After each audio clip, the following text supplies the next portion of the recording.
Yes. No audio, no sound, no sound. You're muted.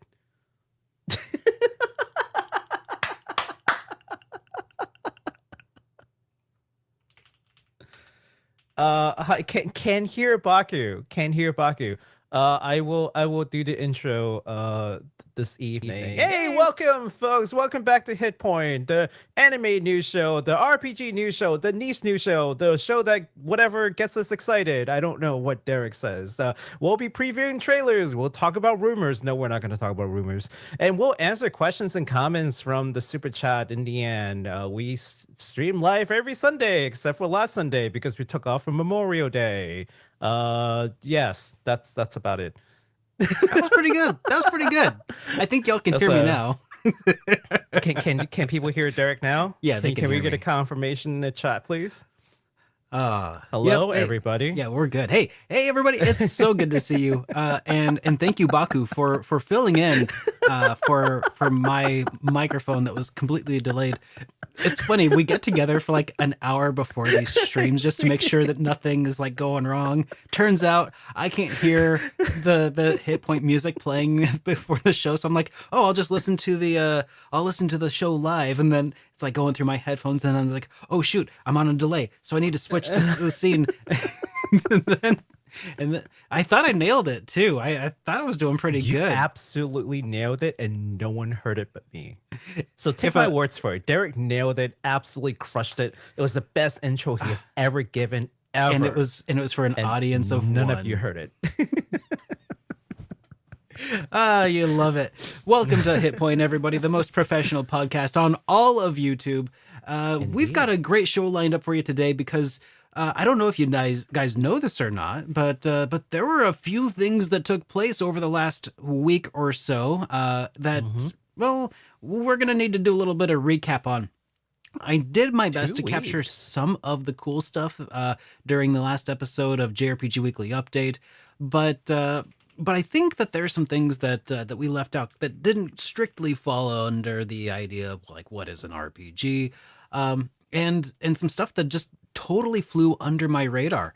So before we do dive into that, though, I think it'd probably be a good idea to take a look at some of the comments that we got from last week. Do you want to kick us off here, man? Yeah, let's do it. From JB0258.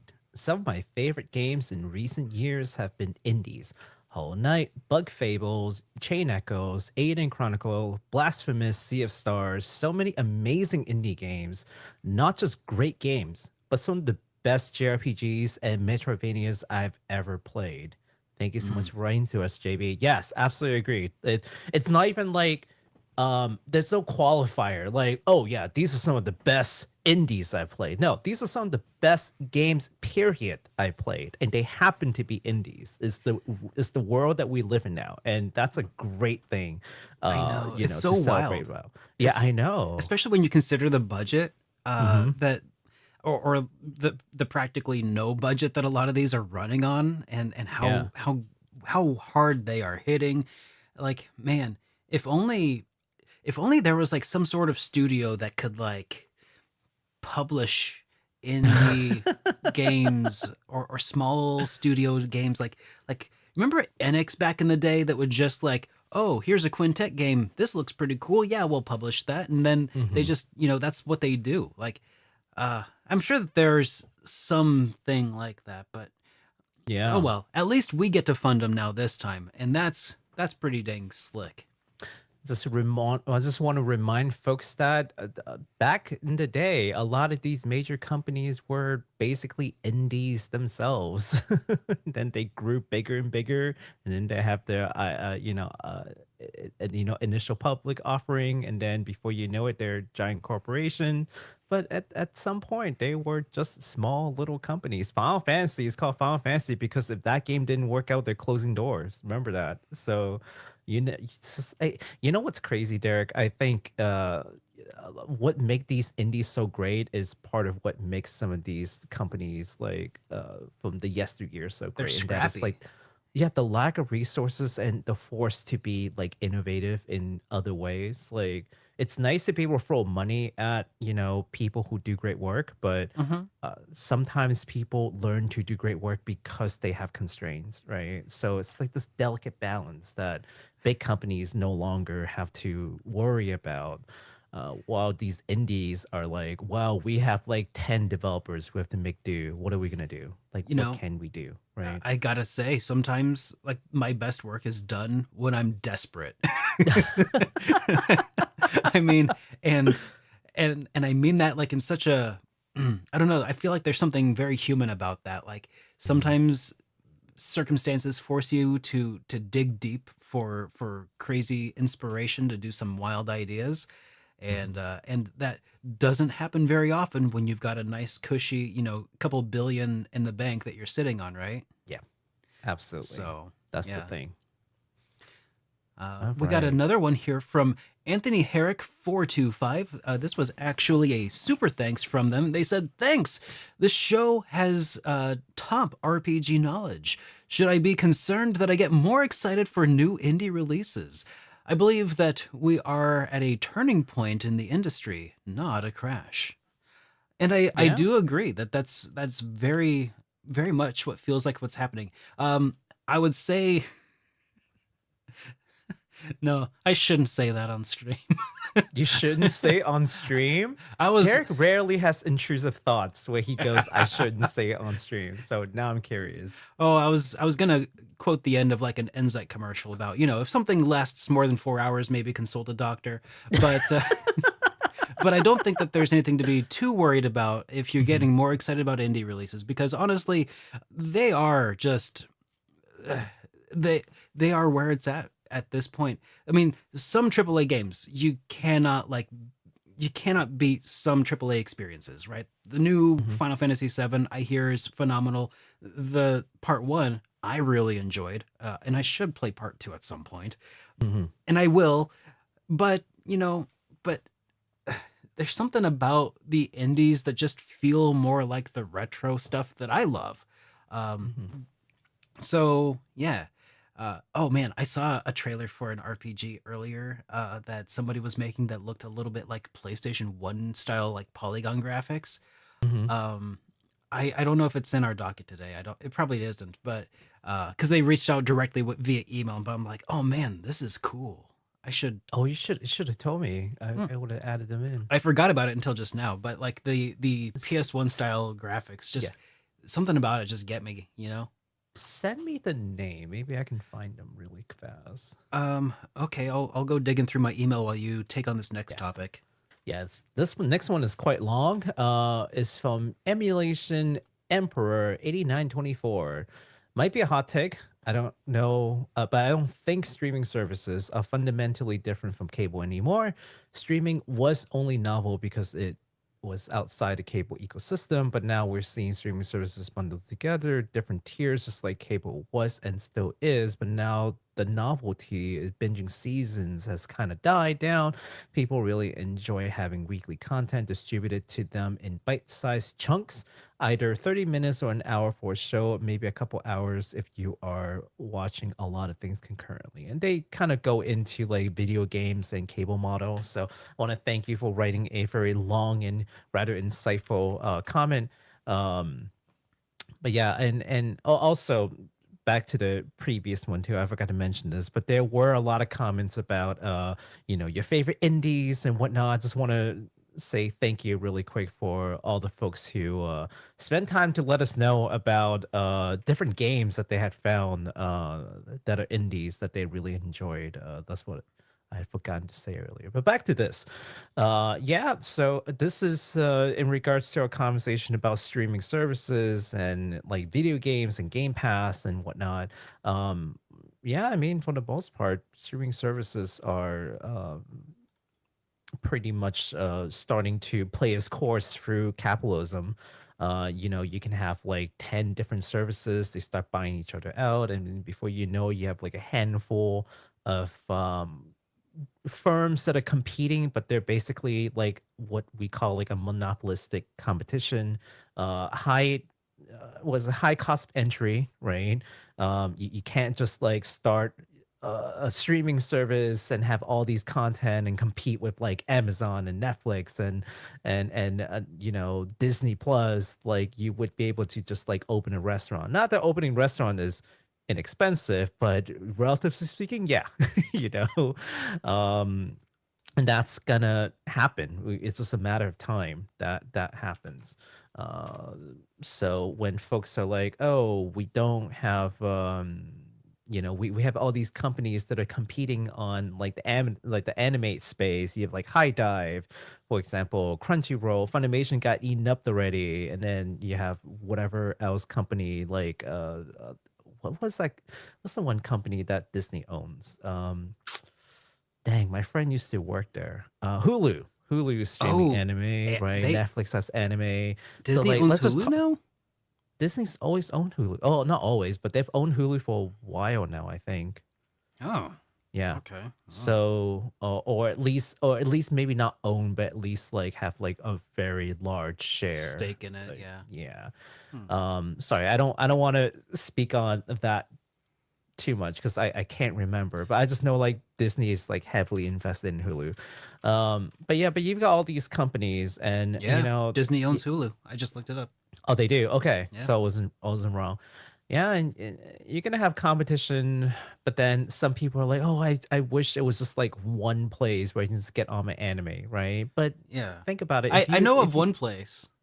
what Crunchyroll Uh-uh. or Pirate Bay,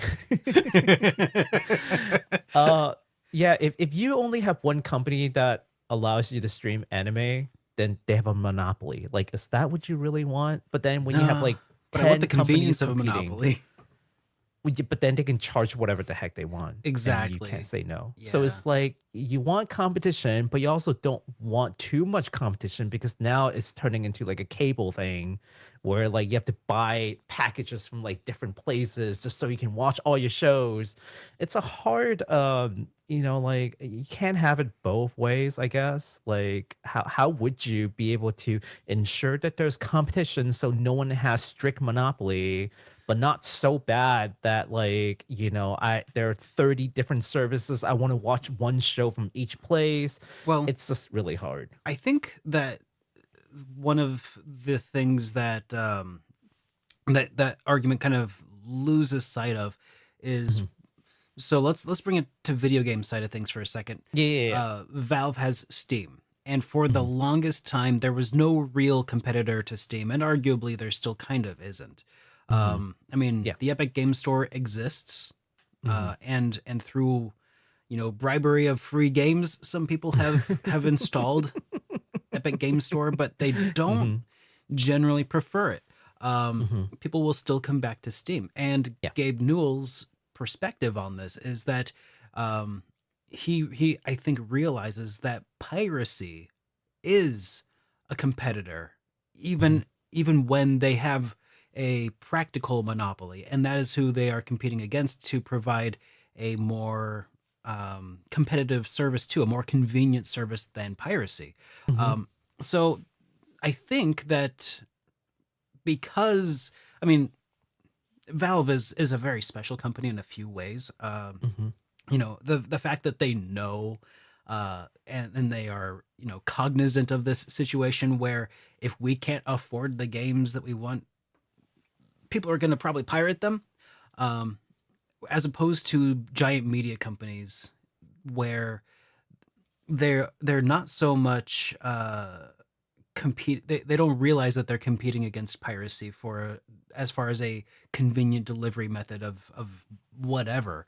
Mhm. um but they're going to find out again soon at this rate. um so Yeah. so the thing is, I think what separates Valve from these other streaming services, Mhm. or other services in general, is that Mhm. Valve is not providing they are not the publisher.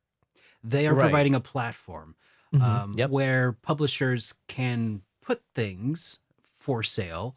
Mhm. Maybe we need something like that, a streaming service where where Netflix isn't the producer of whatever, or the whoever this platform is not the um they're not the publishers themselves. It is just a platform that somehow rises to the occasion, and anybody can put anything on there Hmm. for streaming or for purchase or whatever.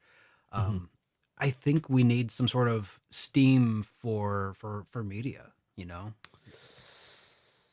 Uh, I mean that we something kind of that's have almost something like something that. almost independent We, of we of. kind of have something, and it's Mhm. called Amazon. I mean, you kind of can buy shows on Amazon and technically own it, and they are large enough to keep it, and so that they don't run into the Funimation problem where like Funimation sold these like access to things, and then I mean they tried to, and then they got bought up by Crunchyroll, and then they're like, yeah, sorry, we're not going to honor this anymore because we no longer exist.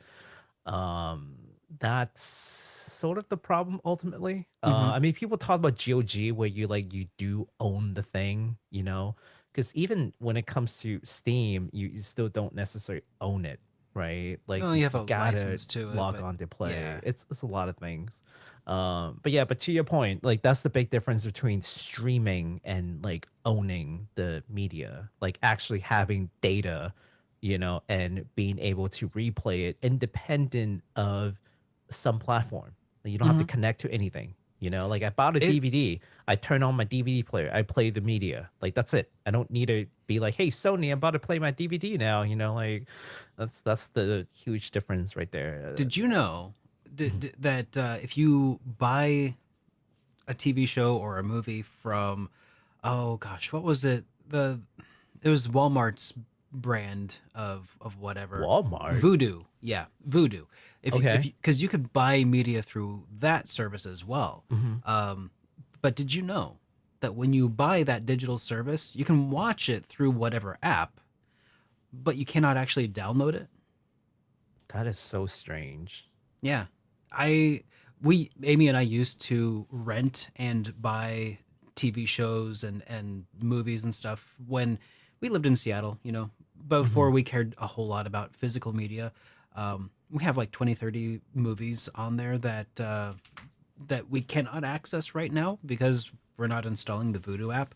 Um, but yeah, you can have a license to it and just not be able to access it digitally to put on like your computer or to put onto your phone or on your own personal streaming service, which really grinds my gears. Oh Yeah, boy. not a fan of that. Uh, that is very strange. That is very strange. Yeah, All right. Also, I got your story, so I'm gonna type something up real quick if you want to take the last one. you betcha. Here, let me put this on a new line here. Okay, so we had one more comment from Andres, who says the cost of Game Pass is destroying the industry. They said you counted U.S. costs of the service, but it has regional pricing. And in Argentina, for example, it costs less than $2. Hmm. All people I know are that play on PC use Game Pass and stopped buying games. I know the Argentinian market is small, but this is replicated almost in all of Latin America and Mm-hmm. in other countries. And the amount of money spent by people that already bought the games goes down as well. Why buy something like Senua 2? I'm not sure what that is, or Hi-Fi Rush if I Mm-hmm. can play it for $10. And Yeah. that was another whole part of the mathematical equation I was talking about last week that I hadn't even stopped to consider. Regional pricing. So I mean, I'm guessing that games also have some regional pricing as well, but holy cow, when you think about like getting unlimited games for $2, like I can barely get a soda at a grocery store for $2, let alone infinite games. That's wild, man. Infinite games sounds like some cheat code that you like a kid would dream up, Yes. like I'll have infinite game, please.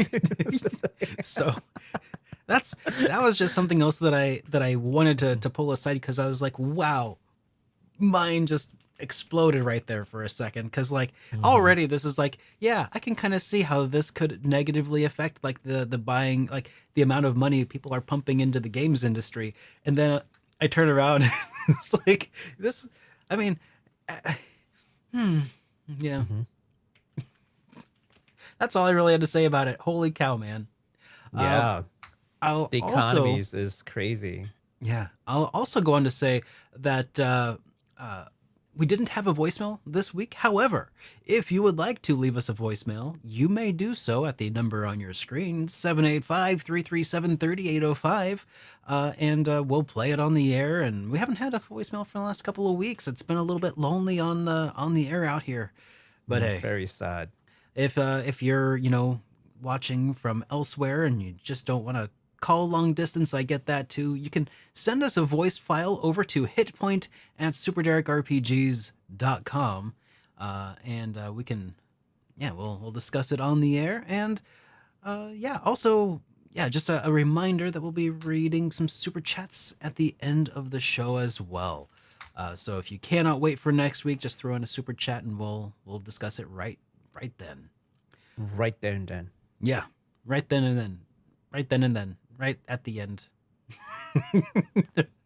All right. All Also, I right. typed out your story, so here Oh, it cool. is. Yes, it's not hard once you've done this for like 2 years. All right. So let's throw this up here because we got a lot. We got a lot of games to talk about. Oh yeah, we have a crap ton of games to talk about. Uh, So yeah. just to preface this, I know that in the last few weeks, Baku and I've been doing very discussion based podcasts, and it's been a lot of fun. We always have said though that when there are big events, we might do a little bit more trailer heavy stuff, and today is gonna be a little trailer heavy. We still though have something special discussion planned for the end of the show. So stick around for the industry news side of things. Yes. But before that, we have the marvelous showcase to recap, and man, I'll just start off with this one here from Farmagia, because Yes. it's such a cool little trailer, but also it's this is definitely thumbnail fodder for the next few months, I think.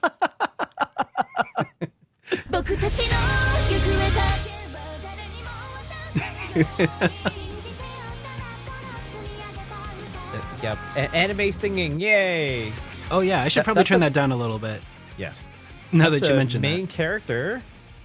The dragon? That we just saw just now. No, the dude, this dude, the not Natsu. I call Ah. him not Natsu.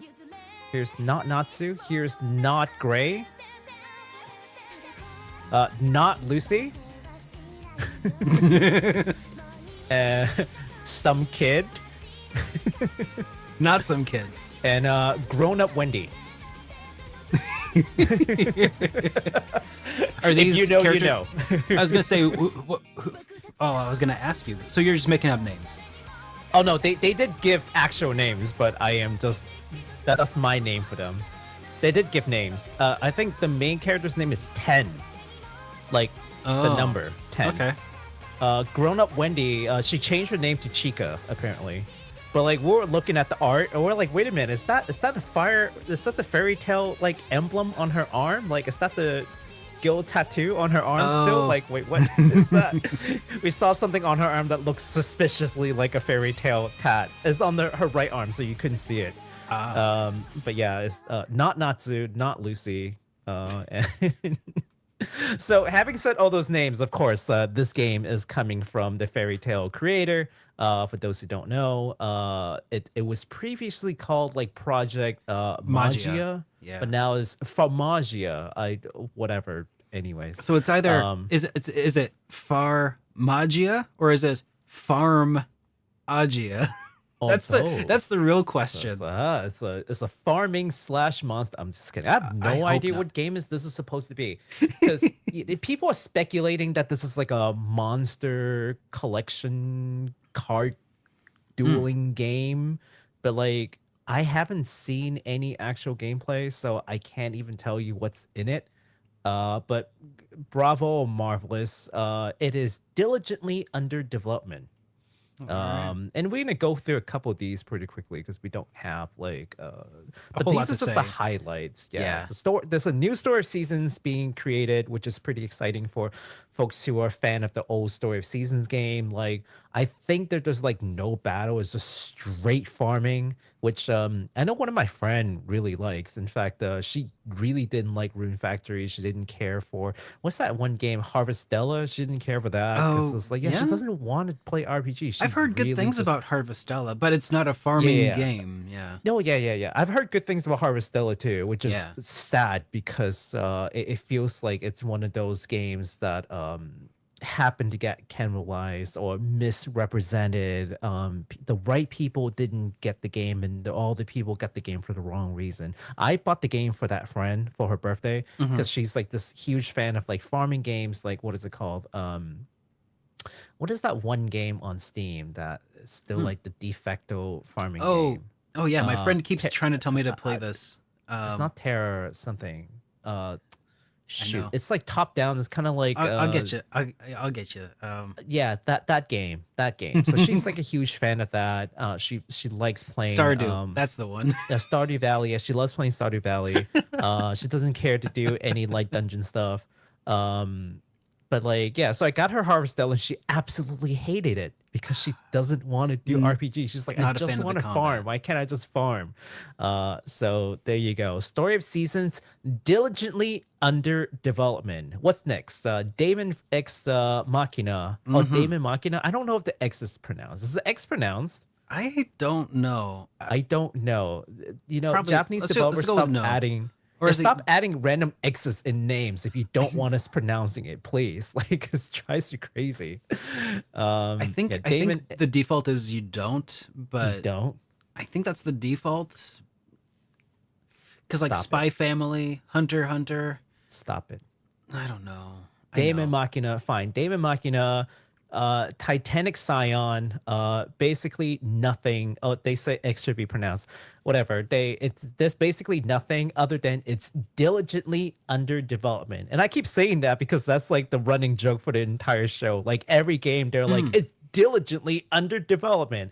And I'm like, wow, that is a oddly unique Japanese thing to say about their progress. Right. We're diligently developing this game.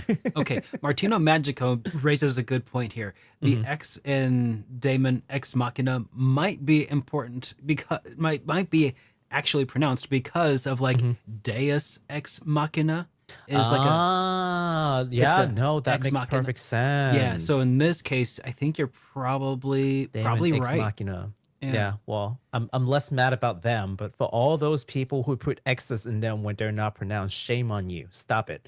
Uh, now, last but They not could have least, solved this issue by making it EX. I'm just saying. right? Just add an E to it.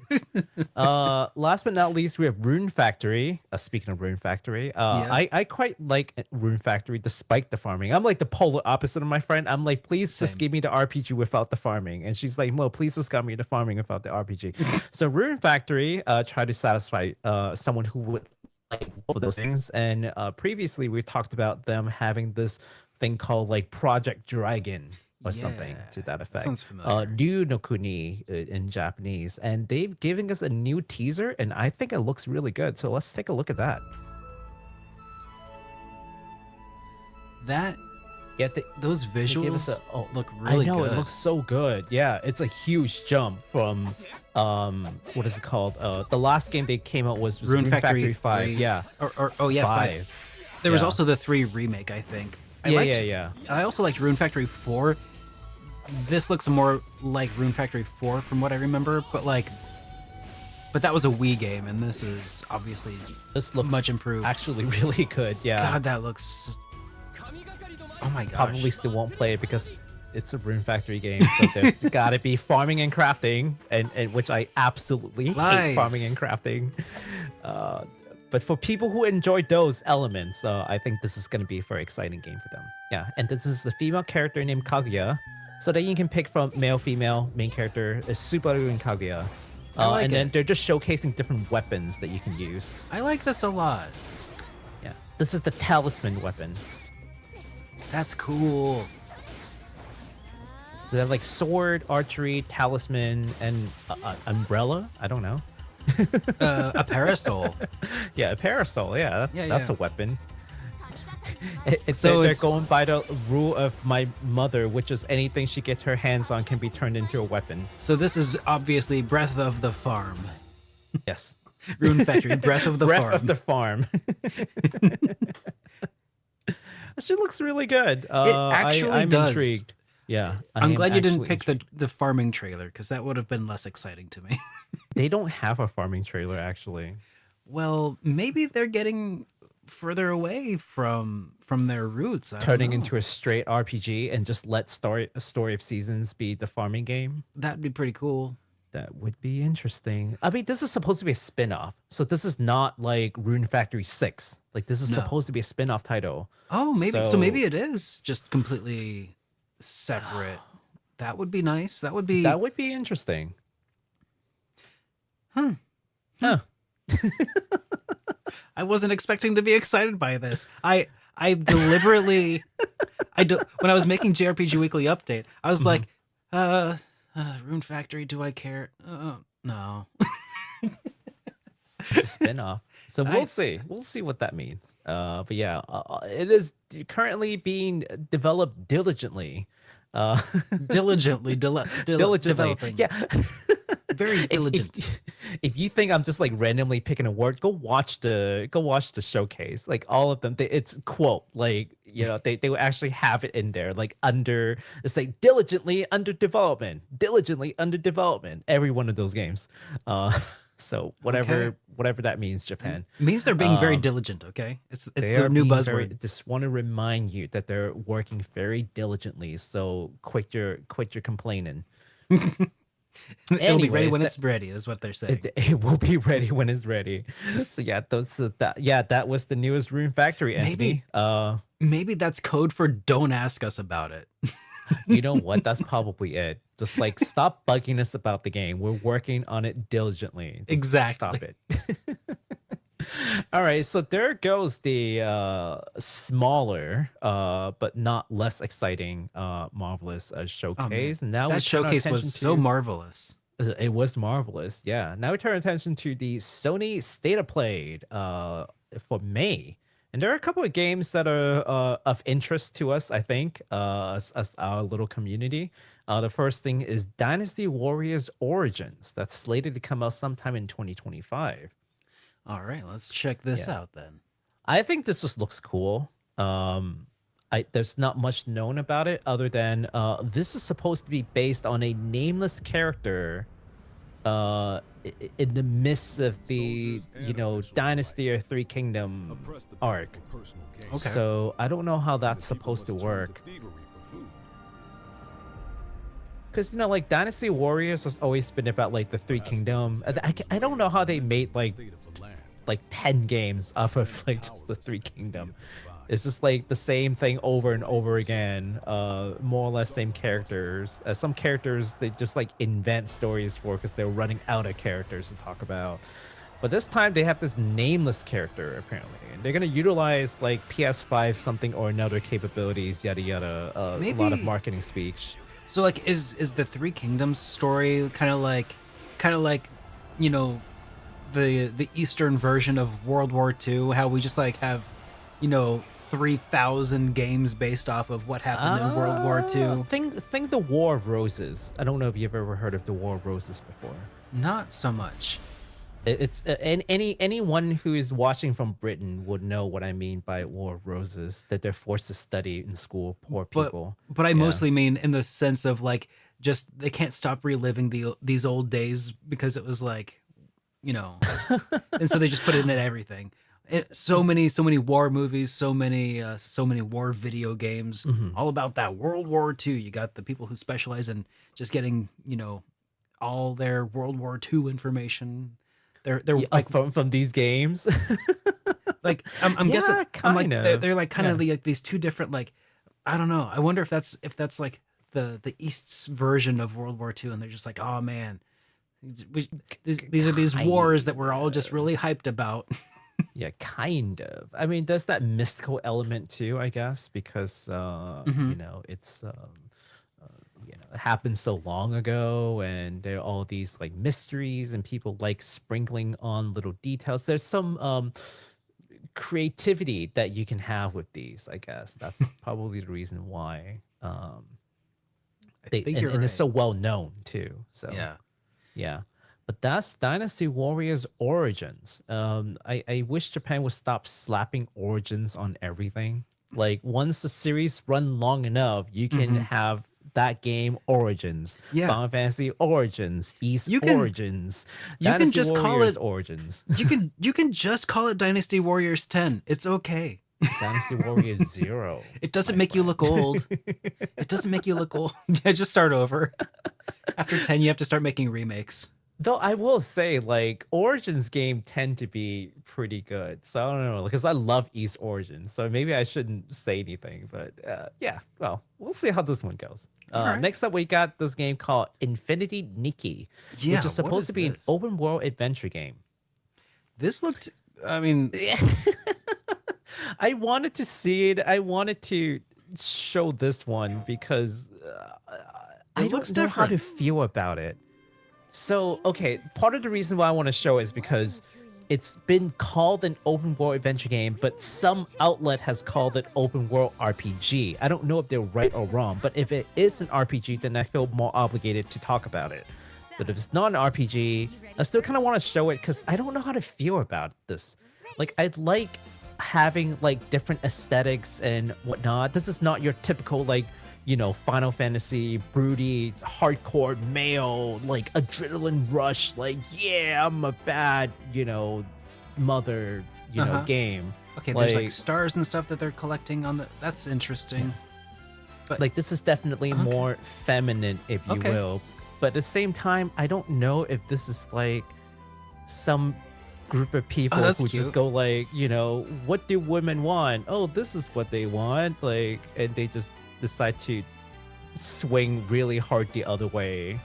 I don't know how to feel about it. I kind of dig it. I like it. Don't get me wrong. I like this. You know Like, what though? Who cares if they made this for gals? Like this kind of looks like something I might enjoy watching just because or it playing. just feels artificial.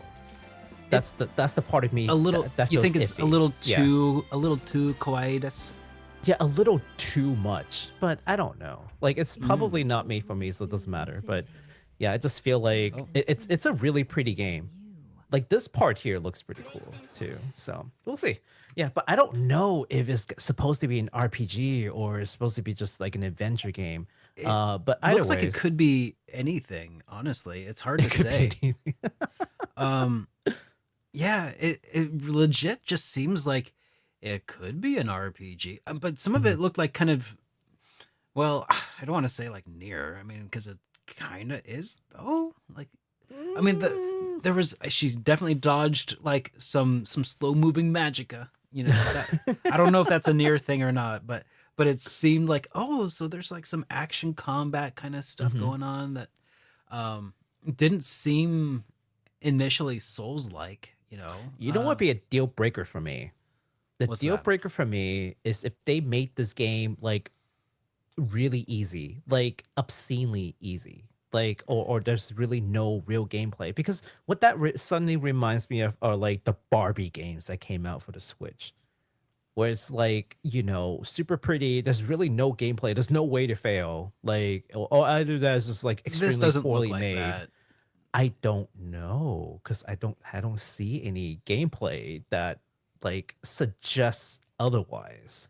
So that's kind of where I'll leave it for now. You We'll did see when say it comes open out. world adventure game. But some outlet calls it open world RPG. Yeah. But I don't see any RPG element, at least not yet. I mean, They there just was a haven't shown brief us moment of enough. combat, but Yeah. it's hard to say if is that action RPG? Is that something else? I don't know. Yeah. But I don't know. it Or is looks it more cute like a as heck. Zelda situation? There's no level. You know what I'm saying? Like That just yeah, right? Like a Mario game. That's an adventure game. There's no RPG. Like that could be cool. Yeah. yeah. It could be. So we'll see. We'll see. We'll We got wait we and got we'll see. options, yes. Yeah. But I thought it was interesting, and I really want to show that. And then the next one is a wuxia game, which I'm starting to lose track of because I feel There's like so we've many. seen a couple There already. was Wolong, I think was one of them. Wulong, yeah, there's Um, Wulong, and because that was the then one where it there's was the swords that were people, right? The handsome no, boy no, no, swords. no, no, no. That's not No. Wulong. Oh, that was that. That was not okay. No, What was it's that not one? Wulong. Wulong is like no, you're thinking about like the Dynasty Warrior kind of game that came from a mobile game. Yeah. Yeah, this is Wulong is like a so-esque action game Okay. that's Okay. like That's not pretty it then. dark. And yeah, this is yet something different. This is called Where Winds Meet, which I've actually talked about before when it was first announced, but we're getting more information on it from the Sony State of Play. So let's take a look. All right. And this one still, I think, looks super cool. It looks incredible. I am really starting to lose track of it because none of them like came out. They're all just like in development. So I you get know. like 4 or 5 of these games that have very similar aesthetics that are all just in development, and I can't remember which is which.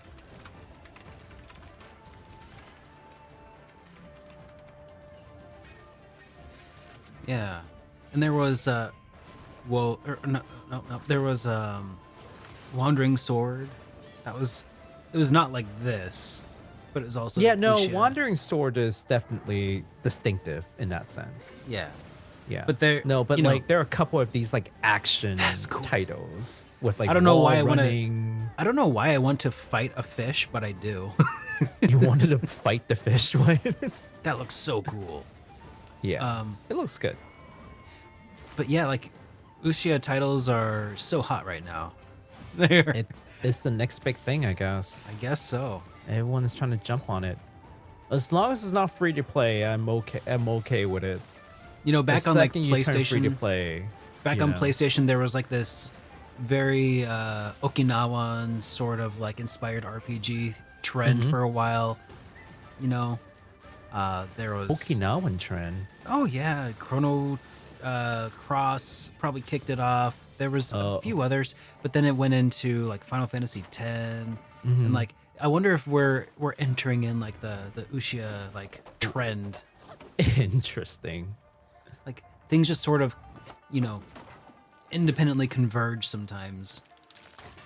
That's cool though. What the heck, man? That's some Crouching Tiger, Hidden Dragon thing right there.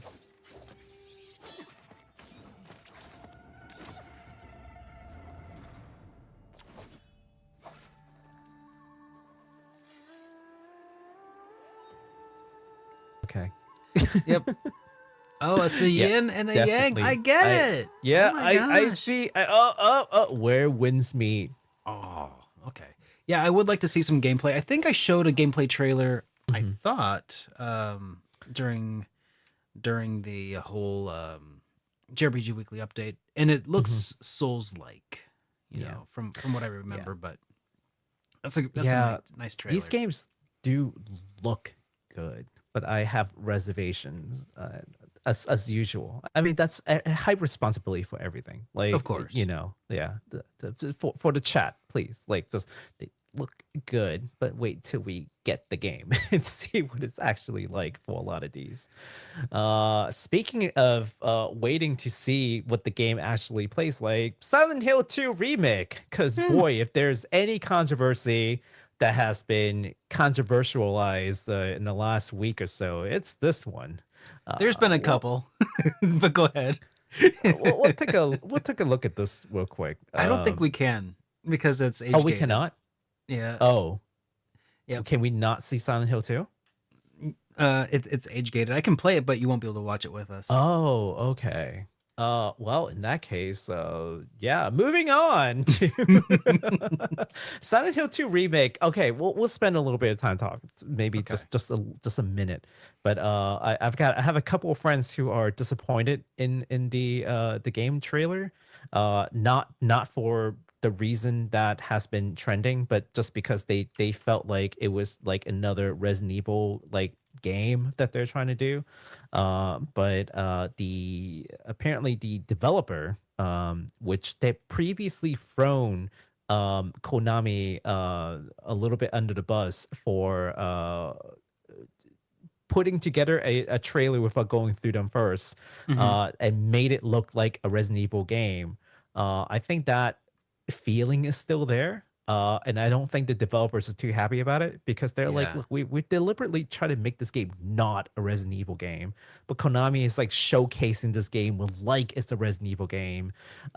So I feel like I don't know who to believe. It's one of those we will see kind of thing. Like we will get the game and we will see who's right. Is it turns out it's really just like kind of a Resident Evil game, which I'm not against because I like Resident Evil personally.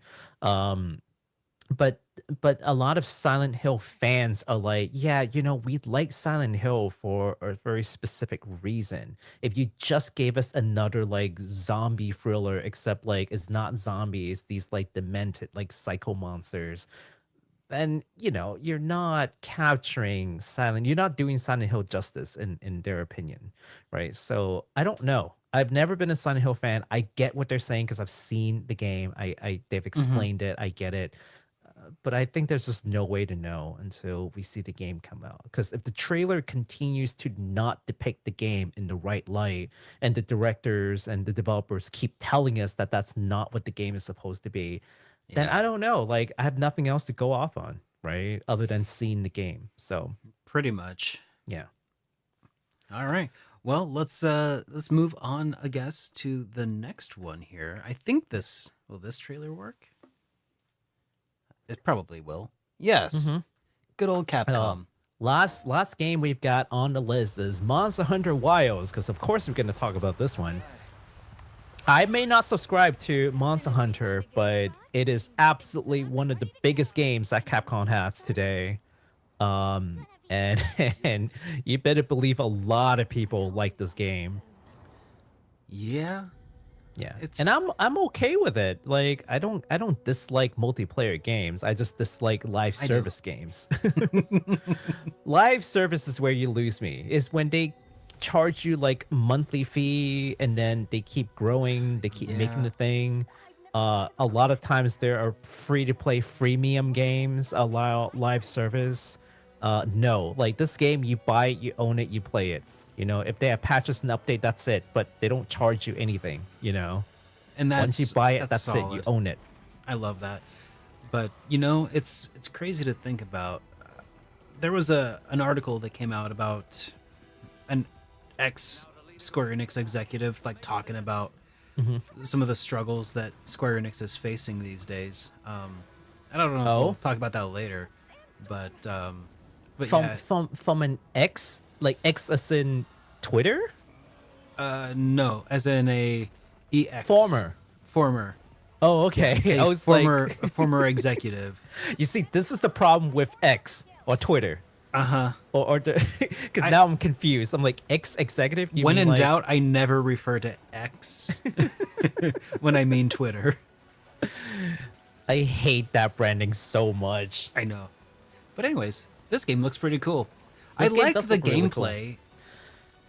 I'm not a fan of the loop, of just like, sure, you defeat the monster, but then you do it like 20, 30, 40, 50 more times because you're farming for, Yeah.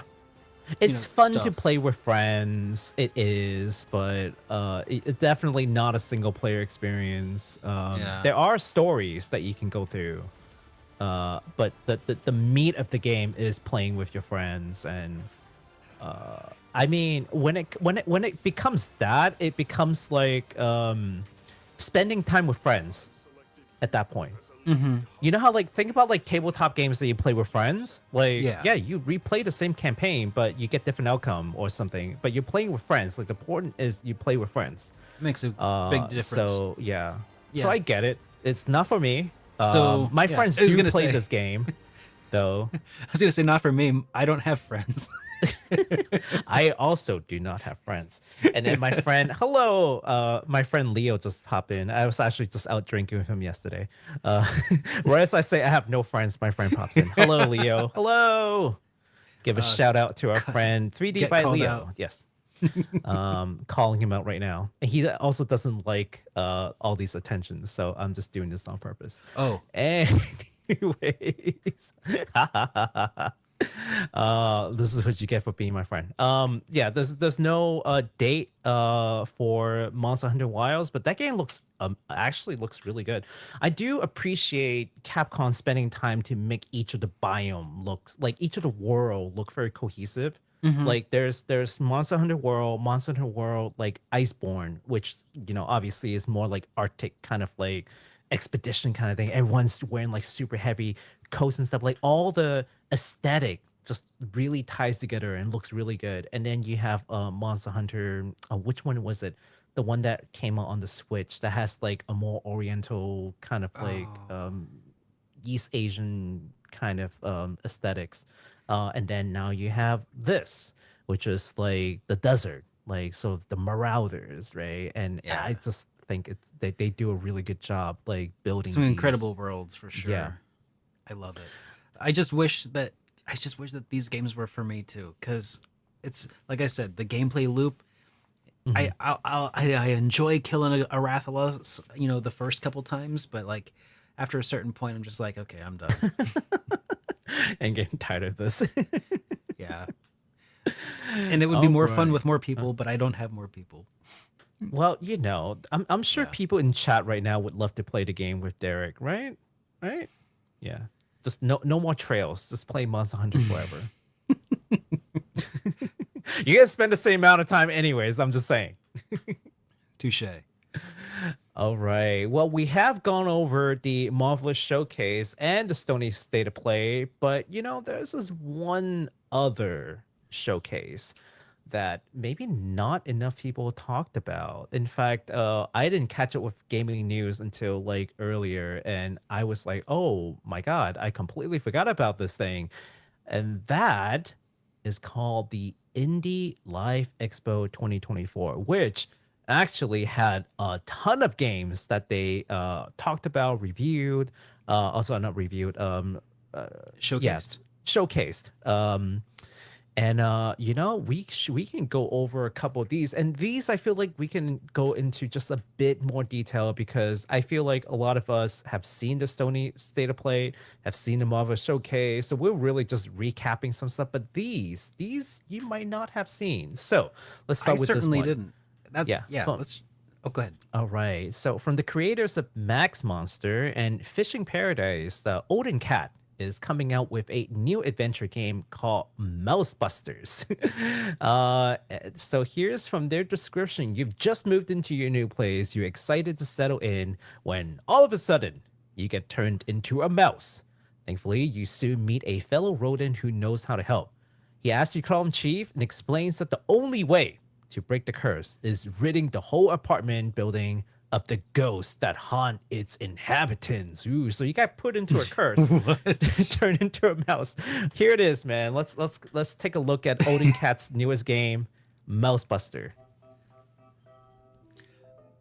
Okay, so it's definitely kind of derivative of Ghostbusters then. Oh yeah. I was gonna say, who you Apparently gonna you get call? to zap ghosts and do all kinds of it's a pretty short Mousebusters. little Oh, thing. It's a short, oh yeah, gosh, that was no really no very short. budget for like a 5-minute trailer. It's 15 seconds all you get. um Sheesh. Now Odin Cat, for those who don't know, Odin Cats is known for making games that are relatively short and also uh pretty hard hitting in the kokoro, right? Yeah, and the It emotional side of hits you in the things. fields. So yeah, Yeah. expect similar things from them. Expect to spend maybe like 3-4 hours going through a story and just feel things after playing the game. We don't know what this game is going to be about, but I have some expectations from Odin Cats. This game is going to come out sometime in PC via Steam in 2024. Next up, we've got a horror game for Mr. Derek to go over. Oh, Exciting. So, Did a Distortion just released a new title for their upcoming third-person horror shooter called Nightmare Operator. You can play as Misha, who is a public safety operator tasked with hunting yokai and protecting the quarantine city of Shinchiba in the year of 2036. Yes. Ooh, what's going on in Nightmare Operator? Let's take a look at the trailer and Look, find out. yeah. I think this game looks gorgeous, actually. It's got that PS1, PS2 era kind of aesthetics to it. Yes, kind of PS2-y. Ooh. Ooh. Ooh. Oh. Yeah. It's got that blur, you know? Like Got a little bit of that fog. Yeah. Uh-huh. Oh, I love the look. It's a little bit like It's what is that game? Like Dino Crisis kind of deal, except, you know. oh my god, look at that. I know you'd love horror game. I know. I would know. love this if I could. Totally gonna play this. Derek's gonna totally play this game on stream. Dude, at this- one point okay. or another. Like all the horror elements aside, this looks so clean. I love it. And it's got the over-the-shoulder perspective here when you're like shooting stuff, which is, you know, a little anachronistic, but I kind of appreciate that getting back ported to this visual aesthetic. Yeah. That is super neat. Nightmare Operator. Nightmare Operator. That's right. Oh, that's neat. That is Right? that is really neat. I'm not gonna play it, but but at some point it's gonna come out on PlayStation. Or I'm sorry, not PlayStation. It's gonna come out on PC, Yes. it but we is don't know in when. development PC. but we don't That's know right. when. Yeah. All right. Well, maybe you might play this next game. This next game is a collaboration between Suda51, who is famous for the No More Heroes More series, Heroes. and also Swery65. Similar names, Contact. similar quirkiness.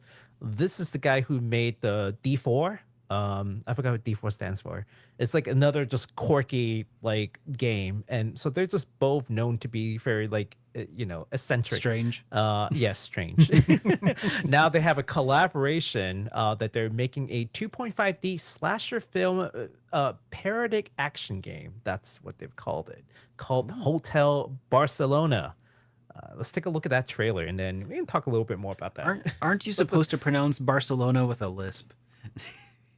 Is Barcelona supposed to be pronounced with a lisp? Show me how it's done, Mr. Derek. Just what? No, that's okay. I'm just being pedantic. Let's check this out. Okay. I didn't even know that's the thing. Oh yeah, it's definitely a thing. Like whenever someone takes a trip to, like, how do you know when someone's been to Barcelona? They call it Barcelona. Really? Uh-huh. It's apparently that's a local pronunciation that started from. I don't know if I should. Kind of like Hawaii. It's not Hawaii. Oh yeah, it's Hawaii. Hawaii. Uh-huh. I love it when people like corrects people. Like, oh yeah, no, I'm excuse me, actually. And I'm like, are you like a Hawaiian local? Are you offended? It's like, no, I visited last summer. It's like, okay. It's like, no, but I Well. did eat a spam musubi once. I eat spam musubi for lunch today, and Yeah. I am obligated to tell you how Hawaii is actually pronounced. I love it. Yeah, this looks really cool. It I was just does. like, this would be something that the two of them get together to make. So apparently in Hotel Barcelona is where all these like serial killers have gathered, and the main character needs to take them out or something to that effect. So Sure, why not? some weird supernatural phenomenon later, here we are. Cool. I mean, It looks really cool. with the Suda 51, 41, 51. 51. Like what? I always get him and like some 41 confused. Yeah, I can't believe that was an indie game. Like I can't believe that was considered an indie game. I know. Anyways, But when it yeah. comes to Suda 51 though, it's like Mhm. any of the stories just feel like this is an interesting world. Don't think too hard about it. Oh yeah, just accept it and just move on. That Just looks yeah, that looks really cool. Um speaking of accepting it, you'll have to accept that this game will come out sometime this year without knowing which month. sometime. On, Ooh, sometime this year on PS5, Xbox Series, and PC. nice. Yes, Shall I take this next one then? go for it. All right. Well, It's not a horror developer. game. All right, cool. Well, developer Dank Hearts announced the multi-ending escape adventure game called Type Noise Shonen Shojo. Traumatized youth trapped in the noise scramble city, a labyrinth of their own fears. Amnesiac teens solve puzzles in multi-ending escape adventure. It's very interesting. Yeah, The only way out of the city is to remember and overcome your own noise. and they I give have you a the feeling that translator note. noise. I was gonna say, okay, there we go. Yeah, noise refers to. I was gonna say, I have a feeling that they. I was right about to say, I have a feeling noise means something different, like darkness in Kingdom Hearts means something different. Right. Noise refers to painful events, traumas, and memories from the past, doubt, jealousy, foolishness, arrogance, maliciousness, and greed, each carrying their own noise. Everyone gathers their own memories and spread across the city to remember the past. What if the only way out of here is to interact with the painful memories you want to escape from? Can you face your own noise? Mm, intriguing. All Uh, that noise. I don't know. All that That noise. noise. You know what? So this is gonna be one of those what is it called? Like survival puzzle games. Oh, is that Um what this is? Okay. yeah. Oh, let's check out this trailer because Yeah. that might help shed some more light on what's going on here. I forgot what's a really popular series is called. Um dang. I'm just like my head's not really working today. But yeah, it's one of these where like you click and you like try to solve puzzles and then you need to get out at certain times or something or Oh, another. oh. It's not like Yeah. Danganronpa, is it? No, not quite like Duncan. I mean, yes, but also no, because Duncan was more like a It's not mystery Fate. detective thing, like It's not, who died, who killed who. okay, it's There not. are It's not. puzzles. It's not like Fate or anything. Because that's more of. Yeah, that's different. Yeah, no. I don't Dang know. it. I don't know. Zero Escape. Zero Escape. Oh, okay. Yeah, the Zero Escape series. No, Nonary games. Thank you. 999. Yeah, Zero Escape. Those kind of games. Yeah, so if you're a fan of Zero Escape, I think this is going to be an interesting title for those folks. It looks like it plays very similarly. It's just like a complete different background, different art, but it ultimately is that kind of game, which I know a lot of people are a big fan of. It's not something that I've ever experienced before, so I don't know if I'm excited about this or not. Are you not a fan of the No Nori games? Are you not a fan of Zero Escape? Actually, have you ever played a game like that before, like Danganronpa, Zero Escape, that kind of like puzzle, like I don't want to say horror, but like maybe psychological horror, not like ghosts and I zombie have horror. I picked up a copy of 999 once that was on Mhm. the cheap, but that's because I'm a Never collector, started but I it. never played it. No.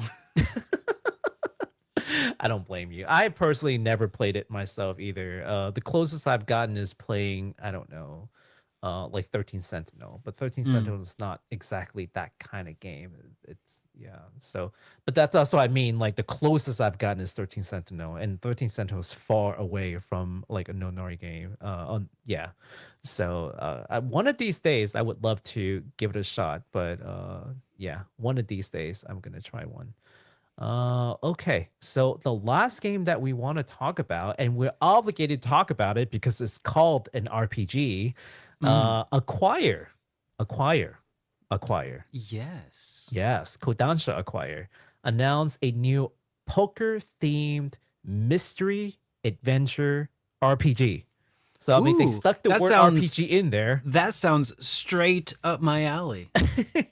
and it's called All in Abyss Judge the Fake. Let's take a look at the trailer because I'm Okay. still struggling to see where the RPG comes in, but here we are. I Let's don't take a know. look. It's sounding like we might have, as far as RPGs go, a pretty full house. So let's They're just calling everything an RPG now. Is that it? Like, yeah. I don't see the RPG element, but I you mean, guys can tell me. I'm feeling like we are just flush with RPGs at this point. So you follow this self-proclaimed genius gambler named Asuha, who is going to gamble to the top, gambling against these entities called the witches, and they're sort of Okay. like the best gambler in the city. Uh-huh. Yeah, and like they don't gamble because they're good; they cheat, of course. So there's a So lot you of need to be a like better cheater. mind. Yeah, there's like mind game and cheating involved. I don't know.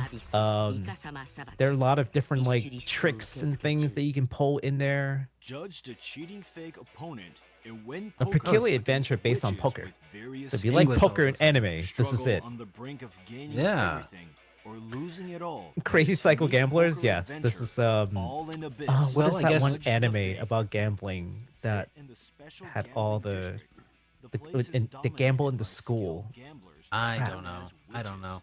But I guess if this is up your alley, just this might be Has arrived one of to those this games that city you'll just want to, filled with hold them excitement. in your But memory. was absolutely humiliated by the witches. So yeah. Now must win I mean, back the it loss. looks very interesting. I'm waiting to see the RPG element. They're like, this is an RPG. I'm like, Not only do you need to I mean, understand you're poker, using RPG but you must very loosely at this understand point. I mean, I'm not kidding though. It says Poker Right Battle there. Mystery Adventure RPG. It's in the title. I didn't make this up. This is from their trailer. of the witches. I think it's just replaying the same trailer over and over for some reason. Oh, okay. Yeah. All right. Well, let's Yeah. stop watching that then. once or twice is enough already. Yeah. Okay. So there you go. That's it's an RPG according to them, but we'll see. One more of those games where until they release, which is slated for this year, by the way, in 2024, whenever it comes out, we'll know what that's about. Okay. And then, so that concludes all the games that we wanted to touch on from Well, Indie Live Expo yeah. 2024, which actually there were maybe like 30, 40 games in this whole like event. So I highly recommend you guys checking it out. I mean, there might be some games in there that we didn't necessarily copy that you might be interested in. So I will highly recommend it. Again, it's called Indie Live Expo 2024. It came out like about 2 weeks ago, which we had to skip because of Memorial Day, but we're coming back to touch on it. Hope you guys enjoy the the presentation that we're just giving you, and it's you find things that you like in there. Now we're moving away from all the showcase and just talking about things that just has been what is it called? Has Independently been, talked about and announced. announced. Yeah. Yeah. So, this is the one. This is the story for you. From Okay. your buddy Steve. Yeah, so Steve Guile reached out. They're from Pugware. They are an independent single person developer that is, well, they've just released a demo for a game that I thought looked pretty cool. I did not. This is not the one from the JRPG Weekly Update that I talked about. This one's completely different. So we're talking about this for the first time. It's called Granser. So in it, you will follow Saragat and his dubious allies as they untangle the web of lies and attempt to dismantle the shadowy conspiracy of the Core. As far as a far greater threat will reawaken. So yeah, let's check out that demo trailer here real quick. I have not seen the demo for this because this is that added. Yeah, so this is the one that I was Ooh. talking about that had some like what I thought looked like kind of PlayStation 1-ish like Mhm. aesthetics. Oh, Like, yeah, it's oh, very this early. definitely looks PS1. Yeah, and it's a very it's also definitely a solo developer, but it's like, oh yeah, I saw that. I was like, oh, this has caught my interest for sure. It's it's very like low poly, but You know what's funny? You're like I feel you're like I've just seen saying, this "Oh, this game has caught my interest," and then in the trailer they said for the past 6 months, and it kind of like merged in. oh So yeah, I thought you said this game has caught your attention for the last 6 months. I was like, "Wait, what? It has?" yeah. So yeah, that's the demo is now out on Steam. So it's just one person making that, which is sick, man. Like, I always respect that so much. I was like, "Wow, that's oh man, incredible." did I don't suppose did we include the other sole developer video game RPG that I talked about in HitPoint? I don't think we did. I don't I know will that we add did. it. I'll add Mhm. this also, and while you take this next one. Okay, well, this one caught my attention because, I was just saying that there are a lot of these like wuxia game now. Well, here's another one, and it's called Burning Sword Death Sun, from Nomadic Games. This is their debut title, and being a wuxia action RPG isn't exactly, the it isn't exactly interesting in its own right, because like I was just saying that it seems like there's been a couple that's in the work that I'm starting to lose track of, which is which. The interesting thing about this is that this is a Thailand based developer making a Chinese wuxia story RPG, and I was like, what? I didn't realize that this is a Thai developer until someone mentioned it in the trailer comment section. They're like, "Oh, this is from a Thai developer." I'm like, "No way, shut up!" And I looked through it, and I'm like, "Oh my god, this is actually a Thai developer." So maybe we can take a look at that trailer really quick, Derek. All right, and that's the Burning Sword. Burning Sword, Death Sun, another wuxia RPG. But this is from Thailand, just a wholly different country, really far away. So he is the last I leader welcome of it. the Crimson Dust Demon sect who disappeared 5 years ago. Zhang Yixian. That devil sect. They're renowned for their heretical and ruthless ways. Everything ends here, right now. Now perish! I've trained year after year for this day. Your sword can't Yeah, Oh, this is according to them, this is a hack and slash. So I would imagine it's less so S and more near in battle, Sure. like faster pace, less precise movements. Oh, that's cool. It looks cool. It's coming out in 2025 on Steam. So yeah, that also I'm just like, there's so many of these like wuxia game. Like I don't know where all these games are coming from, but okay, I'm fine with it. It's just I'm losing track of them, to be very honest, because the aesthetics look so similar and they play all look similar. Again, Wandering Swords is completely different. That's like a 2.0 HD. That's a whole different thing. But all these action games, like I don't know, I can't I can't find the distinctive factors between all of them. They all feel like the same game. If you show me trailer after trailer of I just know. these without telling me that you switch, I wouldn't know if you switch game. Mm-hmm. So that's the problem. That Uh, that is a problem. yeah. So I Okay. added another one to the list. Yes. That is Legends of Astravia, because this is a game that I also found out about pretty recently. That also is a single person developer that's also had this game in the works for quite a while. And wow. now it has got itself a demo on Steam. So let's just take a look at the trailer. Okay. And there's some cool stuff here to Let's talk do about. it. It's from Artisan Nope, Studios. wrong Oh, thing. nope. Wrong thing. Is it the wrong? wrong That's the thing. wrong thing. Hang on. Yeah. Let's not look I at that saw one. the studio name and I'm like, nope, that's the next one. Yep. This is the one. It's like that's not it. Yes. Okay, here we go. Okay. Oh, So this this looks like a PS1 kind of game. yeah, it's Or you know, maybe even like Super Nintendo-ish, like Like- right around that time period. like early PS1 Early PS1, yeah. pre polygons. You know, it has a combat system that has a like a interrupt mechanic, kind of like Grandia. It has an exploration system designed and inspired Ooh, that's by interesting. Okay. inspired Legends by of Astravia. Astravia. I'm gonna add that into our list and keep track of that. Okay. Yeah. And this one has like an exploration system sort of inspired by Golden Sun. So if you're interested in something like that, Golden Sun. yeah, this one's pretty sick, I think. Okay. Keep your eyes out for that one. Okay. And when is that coming out? Do they know, or is this just still in development for a minute? Let me check. I don't know if we have a date on it yet. The demo is out now, and I think that they said Q1 of 2025. 2025. Yeah. Man, solo development is hard, man. Solo anything is hard. Mm-hmm. It's like write a book and then some more. It's crazy. It's pretty cool to see a game that has like that 8-directional movement, like I do in character like sprites. those.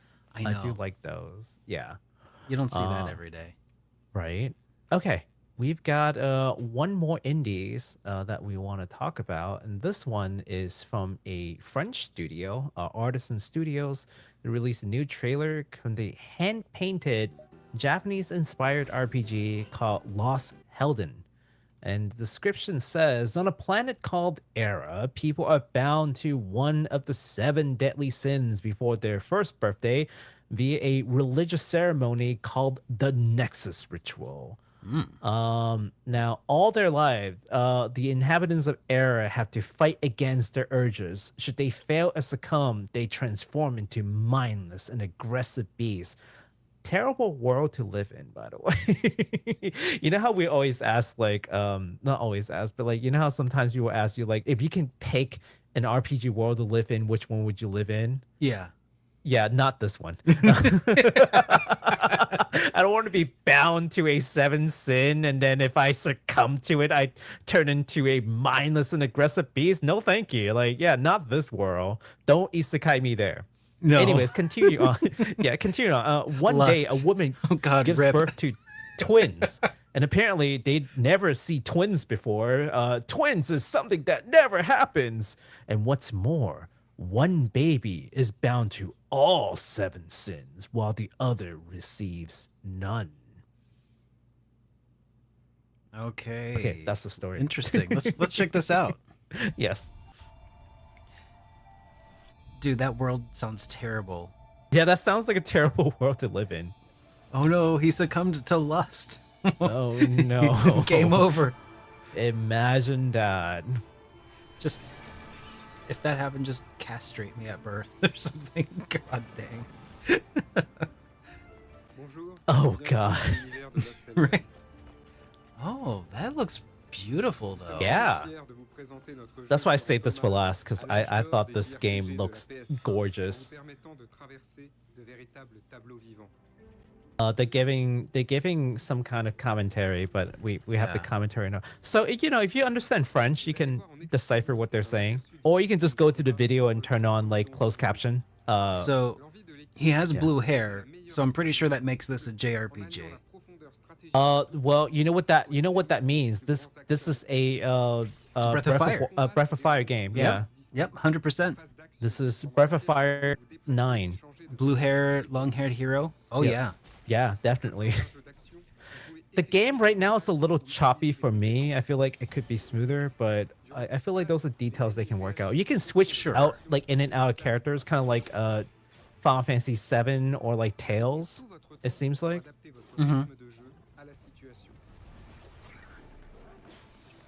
It seems like a Tales kind of battle system.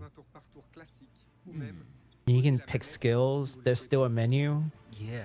Oh, it's still moving in slow motion here. Oh, so like Final Fantasy 7. Yeah. Hmm. Interesting.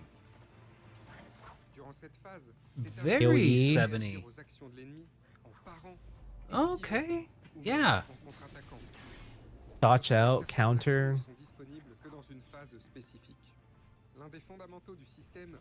Interesting. Yeah. So like you go between different phases of battle still. Like you're on your offensive and your defensive side of combat, I guess. And so that's kind of how, Maybe. like action phase bonus. So like you have an action phase and you have a like a cooldown phase, I guess. That's cool. I guess that's kind of how they implement turn-based strategy into Like an real-time otherwise combat. action battle system. Yeah. It's interesting. I always find it interesting when people try to mash like action and turn based and try to do it well. That's really interesting. Yeah. Yeah. Cool. Thanks. So that's like my one game to look forward to. If there's nothing else in here that interests me tonight, this one is the one that I'm really watching. Oh yeah. Well, if there's nothing else here that interests me tonight, then it's this one title that I'm going to talk about right now. And that's just, honestly, this wasn't really an announcement, but more of a PSA here. Yeah. That there's going to be a demo available soon. Yeah, on the 4th. It's just a couple days from now for Trails Through Daybreak. So this is a brand new arc in the Trails series. So this is a clean break from everything else that they've already done. You don't need to have played anything else prior. You can just dive right in. You don't even have to have finished Trails into Reverie to start playing. Just saying. And save data for the title from the demo will carry over into the full release. And that full release, by the way, is on July 5th of this year, coming to PlayStation 4, PlayStation 5, the Nintendo Switch, and to PC. Ooh, that sounds exciting. I'm quite excited to be able to have a new title. So when someone says, how do I start playing the Trails series? I can be like, you know what? Just go pick this one. It's brand new. You don't need to have played 4 other titles in the series to know what's going on. Nothing is spoiled by earlier entries in the title, as far as I know.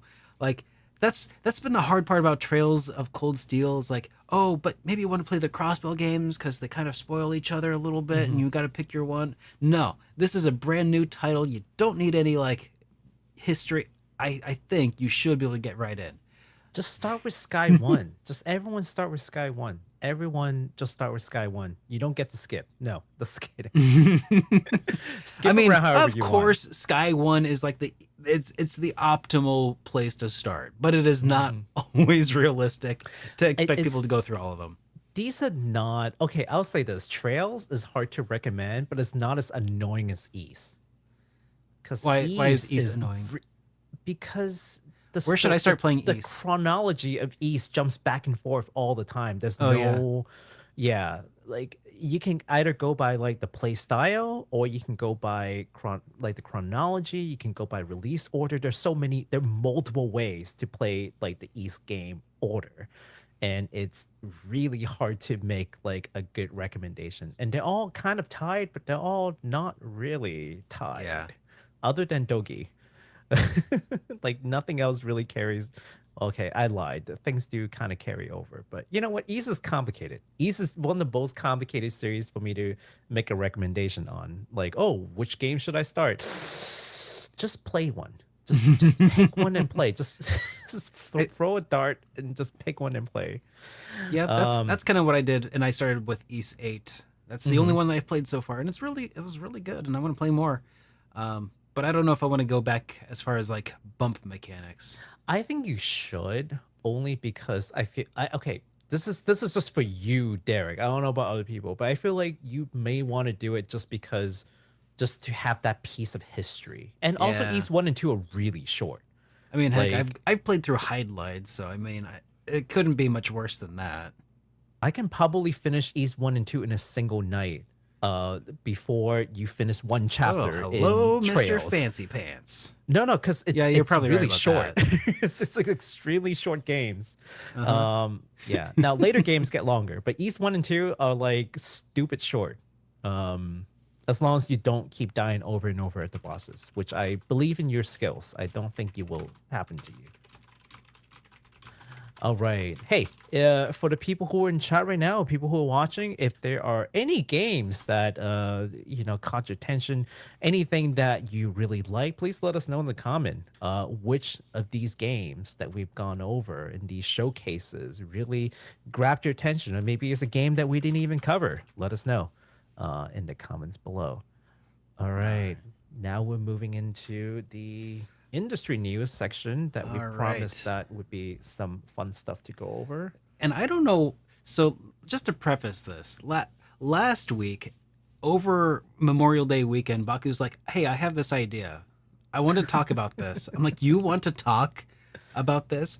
We did promise people we wouldn't talk shit about Square Enix for 3 weeks. At one point, we did make that promise. I think we might be cheating a little bit by skipping one of those weeks. Well, we said that we wouldn't trash Square Enix for 3 weeks, and I'm not trashing Square Enix. I'm just going over their business plan. So I know. I'm just, I just wanted to throw that joke out there. Oh But- no, I know. So, I yeah, even we're wrote gonna- it in my tweet. I was like, the 3 weeks over, right? I can go back to trashing them now, right? But I No. do want to promise people who are watching right now that that is not the intention. In case anyone's like, "Oh, how dare you get mad at Square Enix and speak ill of them?" We're not. No, we're not. trying to glean some information from some very opaque statements. I think is a generous way to put it. And Yeah. and I'm personally going to be trying to go into this with a mind of positivity. So let's see what they can do. Let's see if I can right. let's see if I can do this. Let's switch. You want to switch over to the Oh yes, the to your business screen. plan? Yes. Yes, here we go. Make it a little bigger, maybe. Oh, can I not make it bigger? Wait, hold on 1 second. There we go. Is this better? It's still a bit small. Hang on 1 second. There we go. About- There we go. Now that's what I'm talking about. Okay, yeah, like 1 slide per page. Okay, Yes. so let's look at the Square Enix new medium-term business plan, because they had previously had a medium-term business plan, but this is the new one. This came out in May 13th, and I actually did like a little read-along on my stream, but I figured it might be interesting to read this to you guys too, from the perspective of someone who actually read these business plans and prepare these business plans. I might be able to give you some unique insight as to what they're talking about. So this is a presentation that the I believe the CEO actually gave this PowerPoint presentation. And let me just skip through some of these, like, beginning slides that doesn't really mean much. Let's dive into slide number 6. This is really beginning to talk about things that may be of interest. So, you ready for this, Derek? Yes. All right. So in this part, they're really talking about their previous initiatives and sort of what they were trying to do. And I'll only highlight things that I felt like were of interest, and I'm gonna leave out a lot of things that I felt like are just like fluff, basically. But they did talk about wanting to streamline their portfolio and divesting from some overseas studio and IPs, which you've seen that they sold their their what is it called? What is that one studio like? From like the Lara Croft studio. Yeah, Yeah. I can't remember what They they're sold called. some stuff to Embracer Group. So yeah, okay, it makes sense. Eidos, right? Eidos, yeah. They want to expand MMO, which, as we all know, is really just Final Fantasy 14. Yeah, sure, there's Dragon Quest, but who are we kidding? It's Final Fantasy. Final Fantasy 14 and maybe Final Fantasy 11. So the rest are just like fluff. So not really anything of interest. Here we go. These are the challenges, or as I like to call how we messed up. Okay. Launched too many titles, but some failed to live up to profit expectations, especially outsourced titles and some AAA titles. So, Star Ocean. That's the one that I'm thinking outsourced. And then what was the AAA that they're talking about? Some AAA, probably Final Fantasy. Because if they're talking about failing to live up to profit expectation, then Final Fantasy 16 is probably the one that they're talking about. That's got to be it, yeah. Slow down in SD game. SD means smart devices. So slow down in smart devices games. Unable to launch hit titles to offset market maturation, aging legacy titles. Yeah, so basically closing a bunch of free to play games that basically they couldn't launch anything that's comparable to some of the competitors, like Roller Waves or like Star Rail. They couldn't come with anything like that. So this is fun. Cannibalization of our new titles due to launch schedules overlap. 100%. So they acknowledge this. That's one. I appreciate it. I appreciate that that they don't try to hide this. I think that's one of the more obvious issues that like if they didn't address that at some point, like then we would know that this was like a bad faith attempt of like recapping where things went wrong. Yeah. Absolutely. So, yeah. It's good to acknowledge this for sure. Gaps in our management infrastructure, which basically just means that they have management issues. So I want you guys to remember these because these are the issues that they have identified. So their new strategy would necessarily have to address these issues, right? They would have to be a response to these things. Yeah. Yeah. So let's see how they plan on doing that. Okay. And basically fluff. A new corporate philosophy structure, enrich people's lives without help of creating precious, unforgettable experiences. So, okay, corporate fluff. Sure. Yeah, I'm not wasting your time here. Purpose, creating a new world of balanced imagination to enrich people's lives, which means what exactly? I don't... Create new worlds. Because that's it. Create new worlds. That's the key word. This is why I hate reading these like slides because like they tell you like absolutely nothing. It's just corporate fluff. So corporate fluff. New corporate philosophy structure, defining our purpose and values, corporate fluff. Let's go on to like the important part. It's the 3-year plan of rebooting and awakening. Even the title is for Square Enix. God. Okay, yes, it really is. I love this graph because like you see the stonk graphics here. Do you see that chart up? Oh yeah, stonks. This is what's gonna happen to our company. Synergy. Synergy. Okay, more fluff, but we'll get to the important parts. I felt like is actually not putting them down. Okay, like this is approaching just, every company did this. Hey, yeah. I did say I'm trying to approach this from an air of positivity, so I think this means that they're aiming upward and onward. So yes. This is good, At a trajectory. Line goes up. That's line goes up. I'm glad that this is their goal. Okay, let's see what else we got.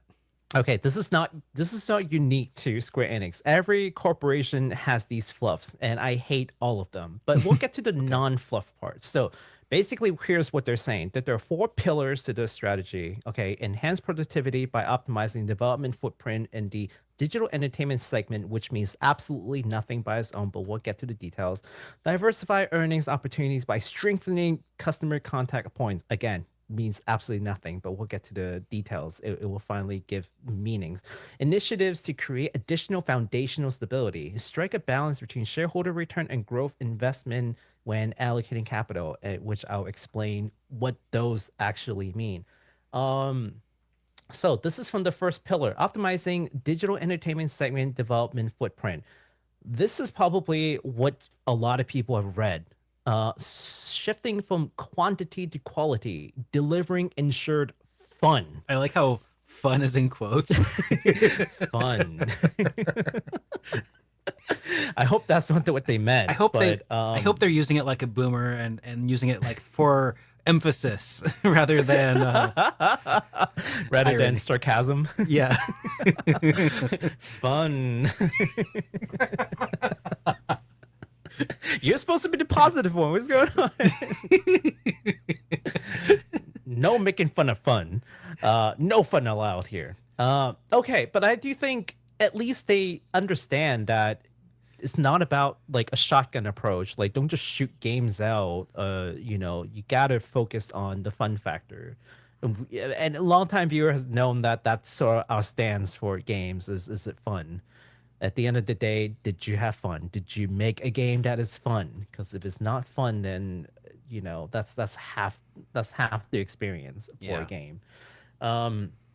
Strive to create optimal portfolio, striking between product out and market in approach, which probably means absolutely nothing to people. But here's what they really mean. They mean that they want to give creators like freedom to create things while simultaneously, getting customer feedback, which is the market in approach. Like, I know it's all these company talk that means nothing to your standard person.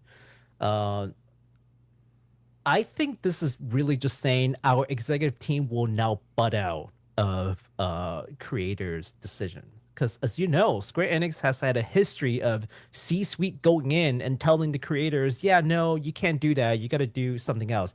Final Fantasy X is, not Final Fantasy X, Final Fantasy 12 is a famous example where a certain other character was rumored to have supposedly been written to be the main character until C-suite comes in and be like, yeah, no, you can't have a middle-aged person be the main character. You got to write a teenager in, and hence Vaughn became the main character, and the rest is history. They said, sure, we've had one Tidus, but what about second Tidus? Yeah, well, what about Tidus number 2? Yeah, so I'm hoping that that's the approach that they giving in. So rather than C-suite coming in, we're going to let the creators create, but we're also going to check them by asking, the public what they think. So, okay, good approach. I think that they have tried to do something like that. Just don't ask about graphics once the game is out, because that's not exactly an earnest effort to gather customer voices, right? This is fun. Strive for regular launch cadence. So we will release game regularly. It's it's important, drawn out way of saying that is important. It is important, but also feels like that's just what a company should do. So I don't know. It's not exactly like a unique insight. How should we compete in this economy? It's like, we should release game at a regular interval. Okay. And well, I think that they should focus on more than just that. They should try to get regular intervals for their individual IPs as well. So which they're going to touch on. Oh, okay, good. Yeah. So yeah, but hang tight, because you're right, because they are touching on it. So they're talking about launching titles to bolster loyalty of our brand, placing top priority and bringing smiles to our customers' faces. Corporate talk. Here's probably the more interesting part: regularly releasing AAA titles. So we have talked about this before, where they want to shift their focus from releasing all these games and then just shifting it more to AAA titles. So now we know that they do mean AAA titles. So expect quicker turnaround on like the new Final Fantasy title. Expect quick turnaround on the next Kingdom Hearts rather than delaying for like 10 years. However many years. They're going to put more emphasis on like getting them out the door, I think is what they're saying. Release mid-class titles based on strategies for individual lineups, prioritizing profitability. Also, just a bunch of fluff. I mean, that's good though, because mid-class means that they're not just going to do AAA. I think this is where the fluff comes in. So this is the fluff. They mean release mid-class titles based on prioritizing profitability. You see this like half the sentence is just basically fluff. And you will see this a lot in these deck. But yes, they will not neglect mid-class titles. So basically your Star Oceans, your Octopath Travelers, like they're just saying that they are not going to neglect those. Like they will release them if they're profitable. That's important to me. So that's important for company survival. So I don't blame them for looking at profitability. Like if you can't survive as a company, then nothing, right? So I get that, but I'm just hoping that that's not the only thing that they're looking at. let's see here. They're not going to give up on smart devices titles. Good luck. They want to explore additionally leveraging the group's rich library of IP. This is interesting because Square Enix does have a lot of titles in their IP library that they have not touched on. I don't know, Parasite Eve. Dude, how about even many just things. re-releases of like existing titles that haven't been available in a while? Like, how about like a the Sega Genesis collection is awesome. How about Square Enix does like a Square Enix collection? Ooh, that'd be interesting. Yeah. Yeah. Yeah. Or I don't know, maybe oh, what's the other title that people really I don't know, maybe a new Final Fantasy Tactics? I don't know. I just Oh, yes. just There are options. there are many options. Be bold in attempting to create new IP, prioritizing novel forms of excitement and striking the right balance with earning potentials. That they're really just saying that we're gonna make new IPs, but hey, don't worry, guys. We're gonna be fiscally responsible when we do it.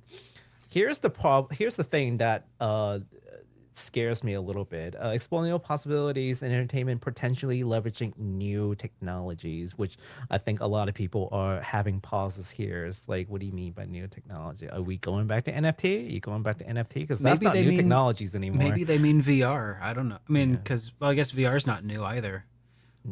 AI, and who knows.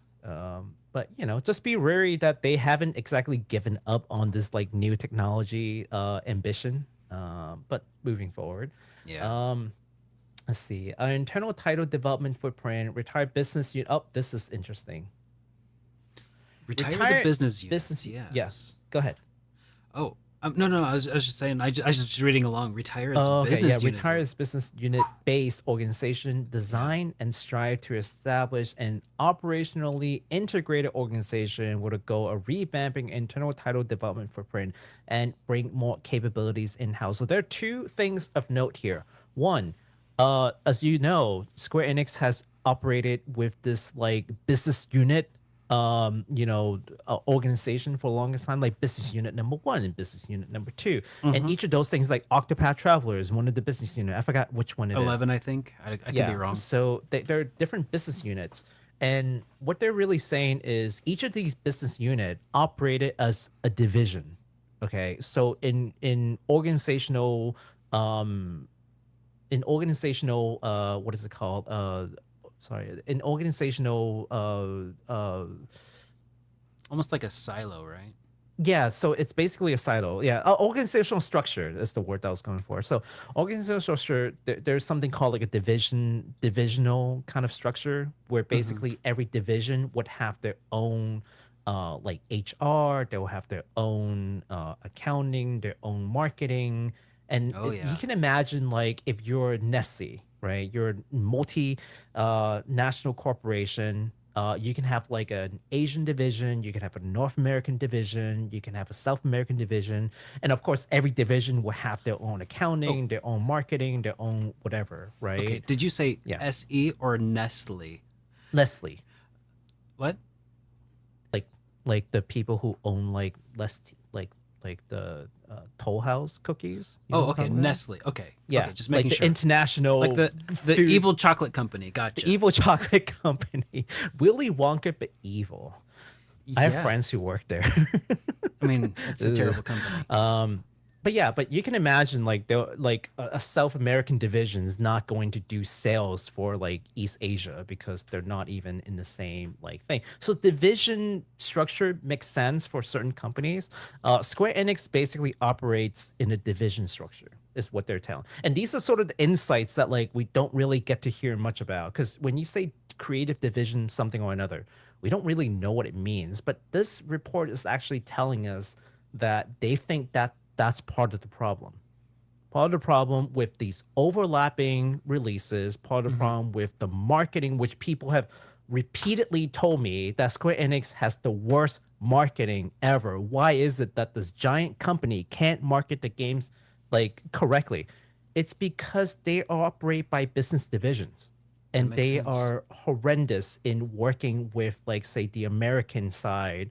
It's a lot of like what's the word? It's a lot of redundant functions that ends up being it's the opposite. expensive, and yeah, It's the opposite of synergy. it's the opposite of synergy. Legitimately, it is It's the just opposite. chaos. Yeah, Yeah, it's the So- right hand doesn't know what the left is doing. that's exactly it. So whenever we've talked about this in the show before, right? Like, how come they can't market games effectively? How come they have this weird launch schedule? Well, it's because each of these creative business units operate on their own. It's Yeah. not like Square Enix centralized, okay, we're gonna release 10 games in 2 months. It's each of these divisions just like, yep, we're releasing it then, and then this other division is like, yeah, we're releasing it then. Chaos. And Yeah, the everyone's just cannibalism. like send it all at once. Exactly. So Yep. they're like, no more, no more. We're gonna disband all these creative business units. Okay, we're gonna go back to a more functional or lateral, called like that lateral structure. But we're gonna talk a little bit more about that later. So functional structure is basically what you imagine a regular company to be like. Like, here's the marketing division, here's the accounting division, here's the HR division, here's the blah blah blah division. And they all specialize in like a thing. There are pros and cons, but like I think they're trying to like restructure and downsize a bit. Like, they've just gotten way too out of hand, right? And I feel like that is one of the things that they recognize, and they're willing to completely restructure the company to trim some fat, but also to make it more efficient. So I think I was right in saying that they're trying to consolidate, because this is one of the moves that you would do when you try to consolidate. Yeah. But it will talk more about it later. Transition to a project management structure, which I would know a thing or two about that. Keep balance between creativity of his individual employees and the management center organization. A lot of these things makes no sense to like a person who's just looking at it, but when you read it with context, it starts to tell your story, right? These divisions are being closed down, so they want to turn these more into just like project teams, Yeah. rather than like a whole division. Like, you're gonna do a game, we're gonna have a project team for the game, and once that project's done, it disbands, and then they go somewhere else, right? And that's Yeah. kind of what I'm getting the feeling of is what they're going to try to do. They're going to redefine what a producer means. They're going to redefine like a lot of these employees. They're going to just completely have like an overhaul, and anyone who proves to be useless middle management cut, right? Yeah. I kind of support it. Develop investment efficiency, reviewing overall management process. So basically what they're saying is, because each of these things are so siloed, it was really hard to manage the process of these titles. But by restructuring this company and make it more lateral, it's going to be easier to manage the costs and development effort of these projects, but also once they're done and they reach a phase where they need to do like sales and marketing, you have this cohesive unit who knows exactly what the entire company is doing, rather than just individual units. This feels huge, like a Oh huge yeah, no, undertaking. this is huge. A huge. I mean, like when you hear about like a restructure, it's like, oh, usually they're just like shuffling pieces around, but like this is a fundamental like shift in how they're going to be running the company, and I think it's such a good sign that they are taking it very seriously. You see, people, I'm not here to trash Square Enix. I mean, they have fluff, but I'm also telling you like the meat of the things. Like, and I'm like you. Like, I think that they are taking this responsibility like not lightly. They're not just brushing it under the rug. They're like, yeah, things will be fine. I think they understand that things are not fine. Like, Yeah. they're willing to can't- make very fundamental changes. You can't lose 1/10 of your coffers in 1 year and be like, this is fine.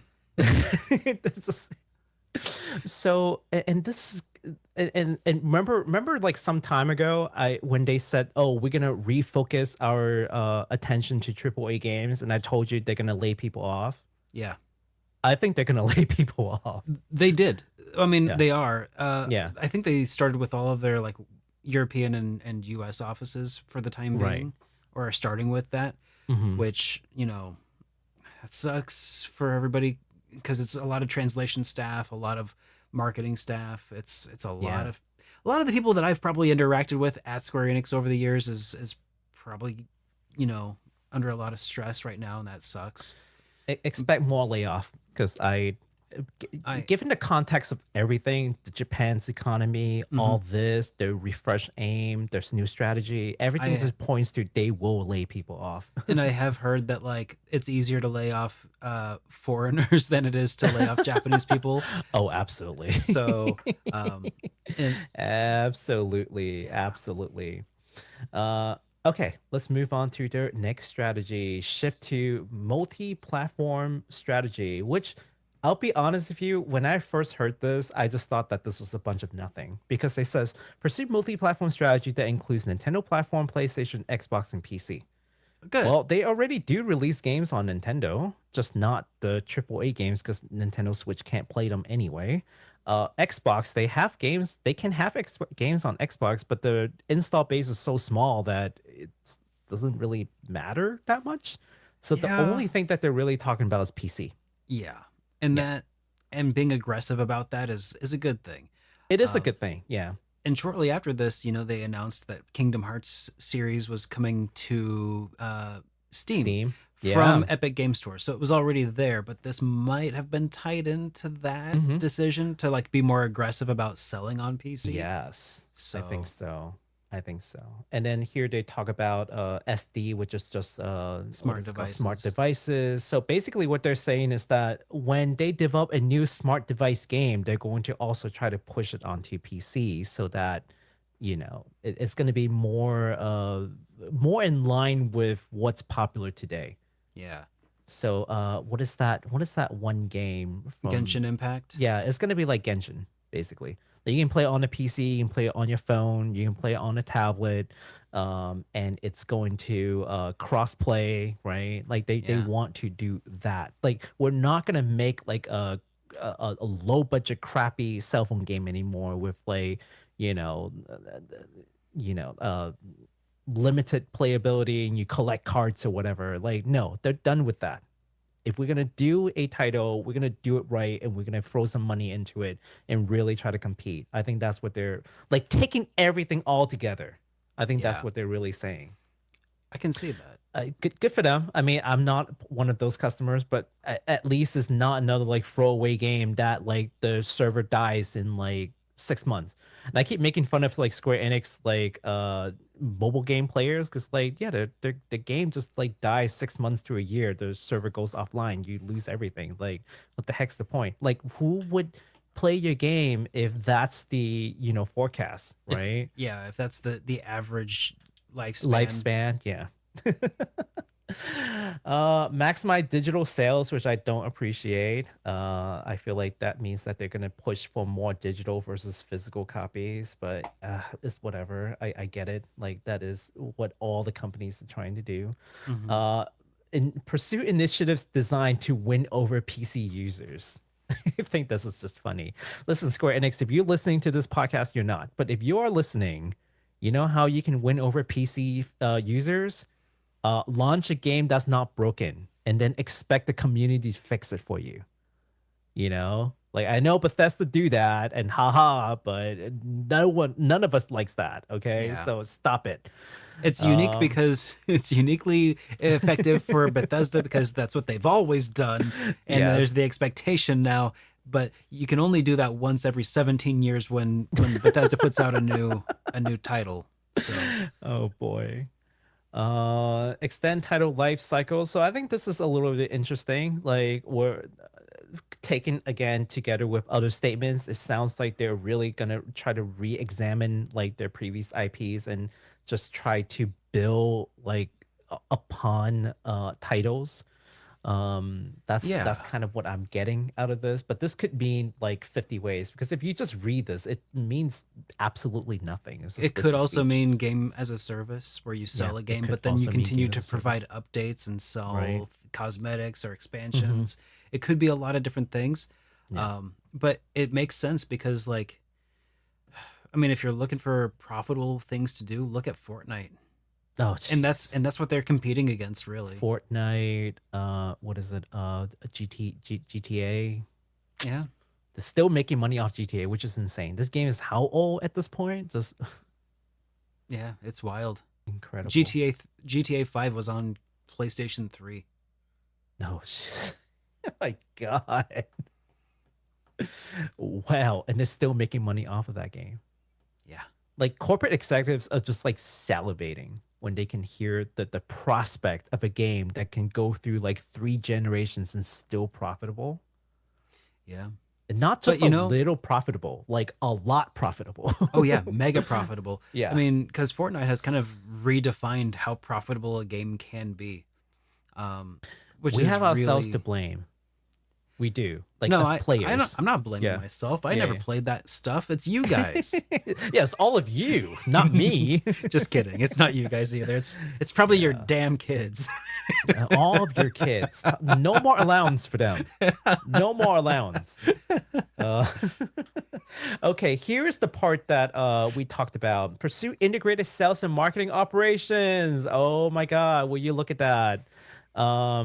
So it says consolidate marketing functions or previously spread across creative business units. So it's basically, like I said, each of the creative business units is its own division. They all have their own functions that you would imagine would be shared, but they're not, because as you can see, marketing functions are within a creative business unit that is a division.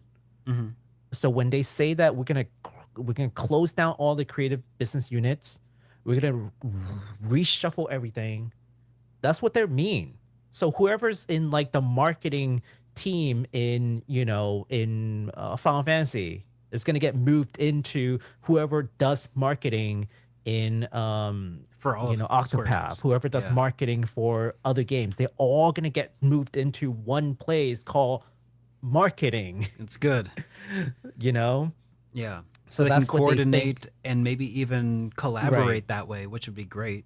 Exactly. And that's the problem. Eliminating duplicate function, which is basically what I said. There's a lot of redundance. And when you have redundancy and That's you want to get overhead. rid of redundancy, someone's going to get fired, because Yeah. I don't need 2 people to do one job. I need 1 person to do one job.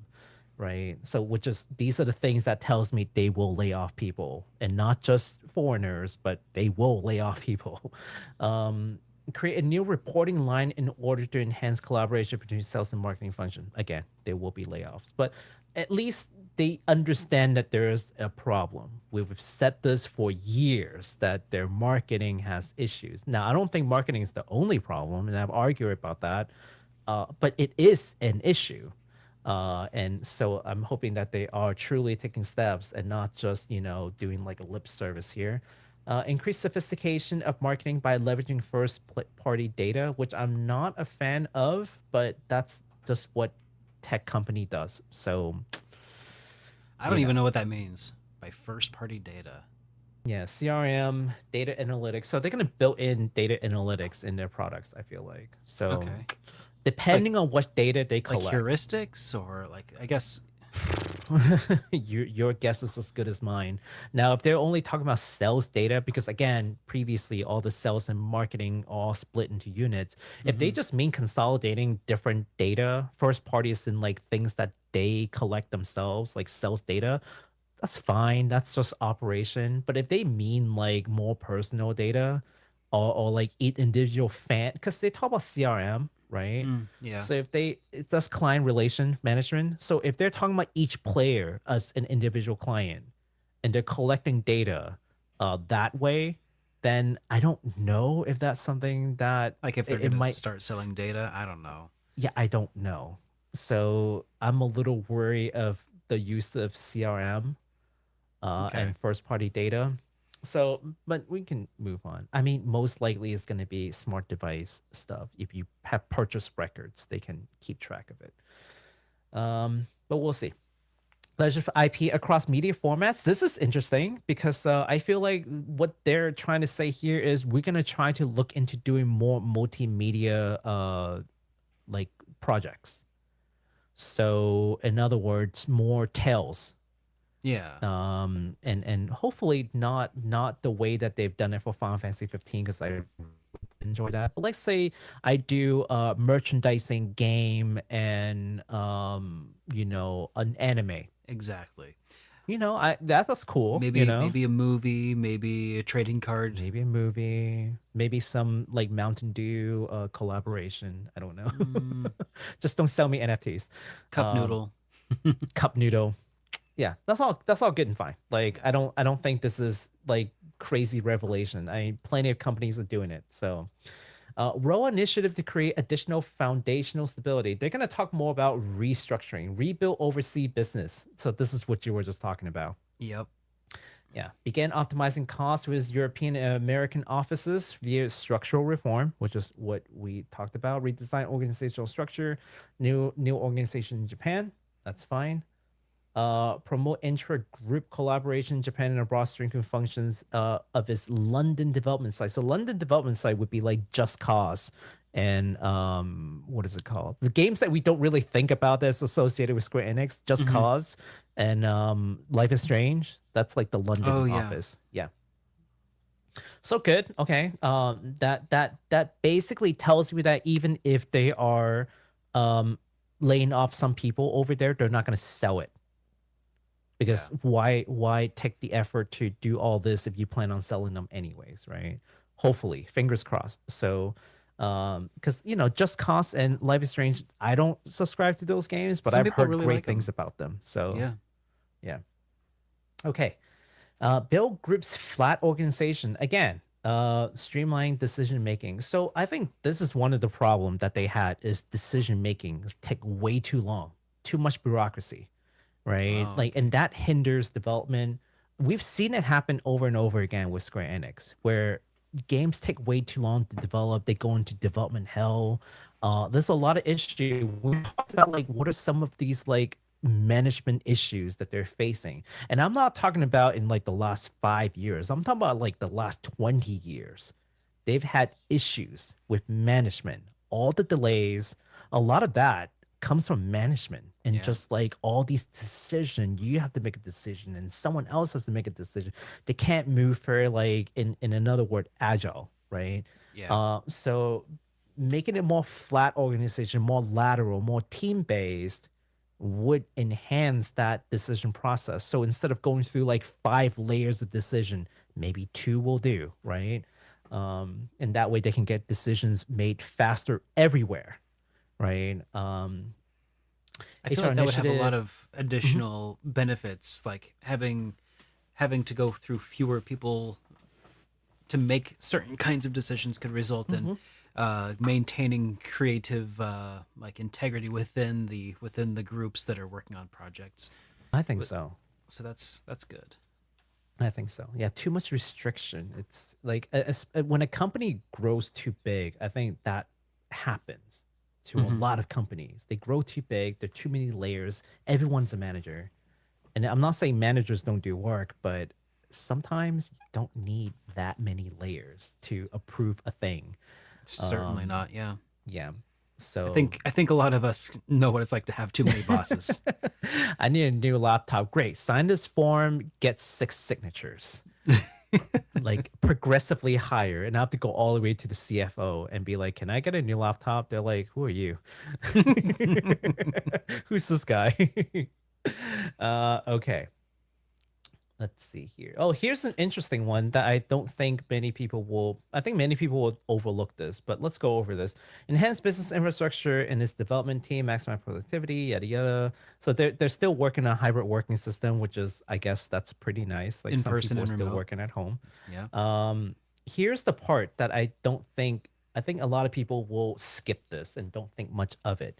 Pursue refining its management accounting system that enables greater visibility into business activities. So, this is part of the thing where I said I don't think they are having an easy time keeping track of each of the business units. Because recall that I've said this before too, that there are 2 kinds of accounting. There is financial accounting, which Yep. is your, K10s, your, IPO public data, your balance sheets that are available. It's all standard, right? Mhm. But then there's management accounting. Management accounting, or some people call it cost accounting, is really about like what are the actual things that you spend within a unit and like how do you attribute costs. That's why it's called cost accounting. So if I create a game, how do I attribute costs? Like, do I do it by the hours worked for the people? What about all the tools and technology and software? Like all these different things, all these tangible and intangible costs to creating a thing. How do I attribute the cost to this? What about depreciation, right? Like I buy a program. Let's say I buy 10 copies of Adobe Photoshop for the team. But those are things that I can use after this game. They're still good, right? So how do I account for the cost for this? Do I count all 10 copies into this game or do I split some out? You get it, but it's everything, Yeah. right? So there are different ways of doing management accounting, but here's what they're really saying is that what they're saying is that their management accounting system was very flawed and that they had no insight into how much money these creative business units are actually blowing. They don't know because every business unit accounts things differently. So how do you compare across units other than just sales? But sales is part of the number, right? And then cost, and you can do like what is it? You can do like return on investments, like, oh yeah, it's just revenue at that point, right? But how efficient were they? Could they have done it for less? Could we have made more? Could they have used another department's copy of Photoshop? Yeah, maybe. This is, you don't know, right? Because there's no uniformity in accounting. So this is what they're saying. It's boring as heck, but this is extremely important in managing your cost, right? Like how do I know? How do I know if that was a success or a failure, right? Even between divisions, like if you lump them together, right? It might look like one group is doing very poorly when in fact they're not. And then one other group might be doing really great because the way that you do the accounting skews their practice when in fact they are actually doing horrendously and they're super inefficient, but you wouldn't know, right? And that's what kills big companies. Like Just these waste. things, waste, eliminating waste. It's part of the plan. So good for them for calling that out. And here's the last piece. This is about shareholder return and growth investment. And I know people look at this and they already like glaze over because they're just like, ugh, numbers and charts.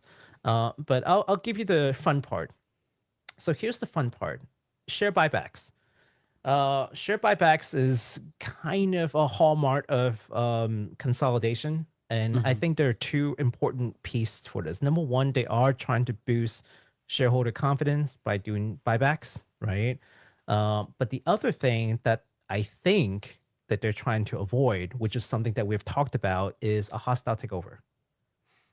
Oh, So yes. remember that Like we Embracer were Group saying, or well, yeah, because remember we talked about like the Saudi buying companies or like whoever like China trying to buy out these companies, like who's gonna buy out Square Enix?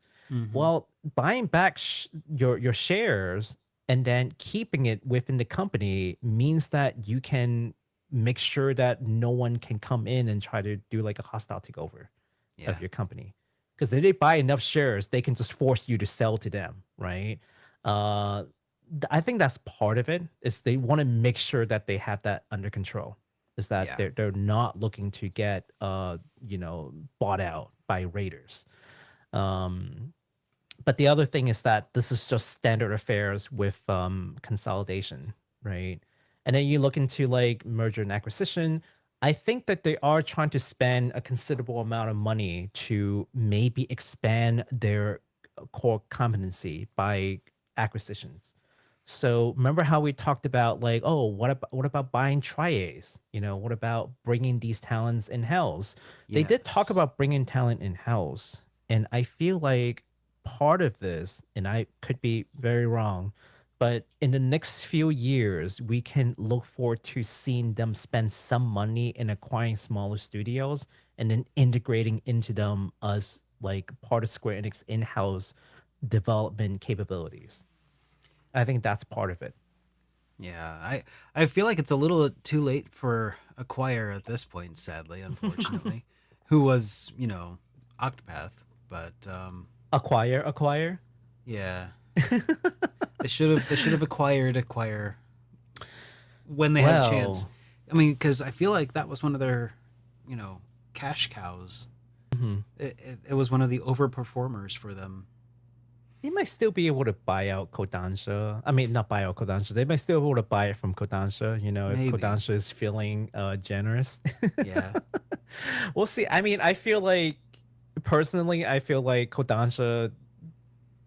Square Enix could probably make use of Acquire better than Kodansha can, but Probably. we'll see. Yeah. We'll see. Because still haven't seen what Kodansha is trying to do with Acquire. Maybe nothing. Because we just talked about a game that Acquire is trying to make, the poker RPG. game. That's Acquire, yeah. Yep. So, I don't know. Interesting to think about. But yeah, I think that's pretty much the main thing. So to summarize, they are looking to make games that's fun. They realize that they have massive management issues that they're trying to resolve by basically trimming the fat, reorganizing the entire company, throwing in really uniformed management accounting practice, and setting aside money for stock buyback and merger and acquisitions, trying to bring more development prowess back into the company, and stop outsourcing games. That's like the main takeaway for this reading of their business plan. Do I think that it's the right steps? I think so. This is just, this is not surprising because I've already called it that they are trying to consolidate, and this is just proof that they are trying to consolidate. Every one of these steps is consolidation, like 101. That's Either good. it's financial or it's organizational. It's consolidation. Yeah, because it sounds like they just had a lot of issues with just not knowing what was going on all the time. Yeah, and maybe that, and I think that should be the interesting part for a lot of people who are looking from the outside, because for years we've asked, like, what is going on in Square Enix? Like, And they're probably why are asking the you- same questions. Yeah, they're like, well, I mean, if the previous president wasn't so obsessed with like NFT and just like trying to make the big bucks, like, and maybe that's the difference between this guy and the new president CEO, because it sounds like Competency. he is trying to be like trying to be more conservative Yeah. and be like, okay, this business needs a rehaul. Like, we need to rebuild this thing. We can't keep going like this. I'm not out here just to make quick bucks and just like be done with it. With this new technology that's supposed to be like the Deus Ex Machina and just like give us a way out. Oh, NFT, that's gonna be a savior. It's like, no, it's not. No. And he was willing to make big bets on this miracle cure. I don't necessarily respect leaders who do that. So if this truly came from the president CEO, I have a lot more respect, because being a leader in business means to have many lead bullets and not a silver bullet. There are many painful choices you got to make, many changes, many tweaks you got to do, and not just like NFT is going to solve our world. That's the silver bullet approach. This one thing will just miraculously fix everything. That's not what they're doing here. So I feel like if they are going by this plan, it's pretty solid. So there you go. We're not trashing Square Enix for once. Isn't that great? Yeah, it's actually Everyone's really expecting- exciting news. Yeah. I'm feeling honestly a lot better for the future of Square Enix after hearing all of this, which I suppose is probably a good thing, because I feel like that's what this presentation was designed to do, to keep shareholders from selling. But it's, I mean, they cannot lie to shareholders. These are real plans that they are going to be enacting, and I think that in the long run will benefit us all. I hope, especially us who enjoy their single player experiences. Yeah, I want Square Enix to get back to form. I don't want to say like the golden days or the golden era of Square, or like I don't even dream of like talking about that. I just want them to get back to form and just make some good RPGs. Like, it's a very humble wish for a giant company to do. In the meantime, we have indie companies that are delivering, but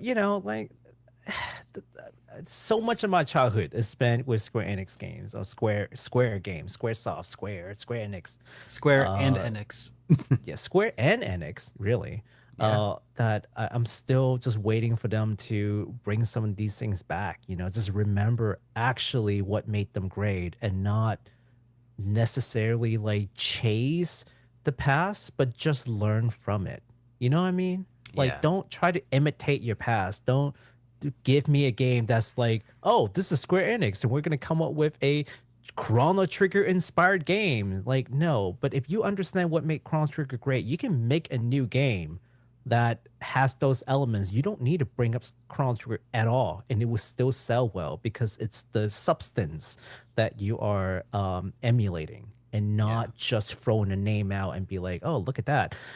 We have, combined skill. That's what made it great, right? That's what you like. It's the turn base and the bar. It's like, no, you don't understand. You didn't understand what's great about it, and you're just Yep. you You know, trying to misunderstood throw the a clone. assignment. Yeah, no, that's an F, Square Enix. But if Alright. they can understand the errors of their ways, and it sounds like they do, and they're willing to make concerted efforts to correct those, which it sounds like they are, yes, it will be painful. It will take some time. That's why this is the 3 years operation. It will take time. Like, it's a giant company. Changing culture and changing structures and doing all these things takes time. And it So I is think going to be they- a little risky. There's going to be some, like, there are games that are currently being developed, and they're going to have to figure out how to continue developing them through this transition. And that's going to be tricky. And I think the last piece I'll say is I think that's why they canceled a bunch of games. Oh, yeah. Because if you can't have these divisions keep running and doing things, so they're serious. They're like, no, drop everything you're doing. We're gonna cancel. We're gonna write off everything you're doing. None of those are making it out. You're gonna restructure and then we're gonna start fresh. That makes this, if that if that is true, that makes this huger. Isn't that crazy? Like, Yeah. I feel maybe I'm just being hopeful, but I feel like that is the commitment that they're throwing down. Like, no, whatever you're doing, I don't care how close you're to being done. Shut it down. Shut it down. Shut all of it down. Like, we're done. This is not working. For years now, this hasn't worked. We're gonna redo this. And that's where the write-off comes from. So I think it's crazy, but we'll see. Only action will tell what Yeah. will come of this. But it's exciting. All right. Well, let's go ahead and move along to our final section, which is where we're going to be responding to a lot of the super chats and things that have come in throughout the evening. So, Eagle Knight's kicking us off here. Says, "You know what else is retro, Derek? Ys. Play any yet? I have. I don't know how I got this reputation of having not played any Ys titles. I've played and reviewed Ys 8. It was a fantastic game. I just haven't played any others, which is to my chagrin, admittedly. But 8. It's great. It was great. You just liked need it. to play more of them. Is what they're trying. Yes. Yes. Then, moving on, Still Alive says, "This isn't about RPGs, but video games more broadly. But a YouTuber I watched pointed out that what separates video games today from other eras is our access to so much old and new that we never had before." Mm-hmm. Your thoughts? I mean, yeah, I've mentioned this before, I think in passing, but like when you're releasing a new game today, you're also not just competing against the games that are coming out today. You are competing against every game that you have ever released and every game that anybody else has ever released, because you're competing for people's time, which is finite. And I think, man, I think this sort of ties into another thing that Square Enix has going on. So I mentioned before that that one of the things that I read over the last couple of weeks was from a former executive from Square Enix who was talking about some of the things that they're struggling with or that they perceive as what they're struggling with currently. And one of those things is like when we were growing up, when we had like a console generation of Super Nintendo games, we got or in Japan, people got They got oh gosh, Final Fantasy, what was it? 4, 5, Mm-hmm. and 6. Mm-hmm. And then on PlayStation it was 7, 8, and 9. And then on PlayStation 2 it was 10, 11, sort of, and 12. Um I don't really count 11 because it's not a single player RPG, but that was like a console experience. So like over the course of like 10 years, you would get like 6 Final Fantasy games. Mm-hmm. And that was like solidified in our minds. Whereas like now, like kids growing up, they've like when Final Fantasy 16 came out, it's like, well, there's that. Mm-hmm. What previous game would they have like been around for coming out? Like what would they why would they be excited for it? Cuz like there was 15, but that was like what? How what was the time gap between 15 and 16? Oh, I don't remember. Cuz like it's like 7 years or something. Something It's to that effect. it's Yeah. wild. So like you can go Mhm. through like all of grade school and never have like a new Final Fantasy game come out. And so like Mhm. so basically they're just playing Fortnite. Uh and it's the only game that they'll play the Mhm. entire like grade school career, right? It's like Right. it's wild to me that I mean, so that's one of the things that Mhm. that my thoughts like in my I know it's not a direct response to what they were asking, but Mhm. that's one of the immediate thoughts that came to mind here. Mhm. Is like what Square Enix and what other games are competing with at this point. Mhm. It's really a different kind of situation because like Oh yeah. Fortnite's been big. It's been huge for gosh, when did Fortnite come out? Good question. I don't play it, so I don't know. 2017. 2017. Yeah. So like 7 years ago. Like Mhm. and it's just been it's been at the top ever since it came out and they're still pumping money into it. They're Mhm. still developing it and it's Mhm. still a powerhouse. Like Yeah. so like that's one of the things like if Final Fantasy 16 had somehow achieved the level of like acclaim and success of Fortnite, it would still be dethroned after a short while because Squaresoft or Square Enix isn't continuing to pump money into it to add more content to do this and that. Like it feels like in order to compete with games today, with those games today, the major players today, like you have to have essentially just a game that never ends. Which is, That's I where guess, in Final a lot of Fantasy ways, 14 comes in. exactly that. Um, Yeah. so it's just pretty wild. Yeah, I would compare like games more to books than other medium because a piece of music is like 3 to 5 minutes, let's say. Watching a movie is like 2 to 5 hours, let's say. But reading a book is the same level of time commitment to a traditional RPG, anyways. And when people come to me and they say, "Oh, you never played what is it called?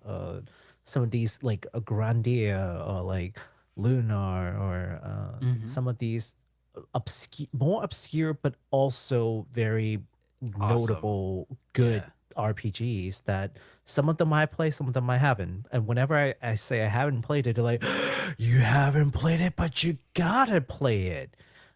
That's when we run into the issue of, well, with what time? Because Yeah. that time is competing against a new game that just came out that could be equally good. So what am I really playing? I only have 24 hours. So we joke about it, but I tell Derek like, "Oh, you need to play Near Automata. It's like once in a lifetime kind of game." Or like, "You need to play more East because they're great." Yeah, but realistically, what time does he have? Like, what is he giving up so I'm he can play still these? struggling to finish Lufia too. Like not be just because I can't find the time to stream it anymore at this point. Like I Mhm. finished that cave, but I haven't played it since then. It's been 2 weeks. It's I know. so many things. I need to get back Um, into it, and I will soon, I promise. and then you have live service games, which really have no comparison to any other form of media that I can think of. Like Yeah. there's no other entertainment that continuously grows and continuously updates and you continuously play like over the same and interact with the same world and medium.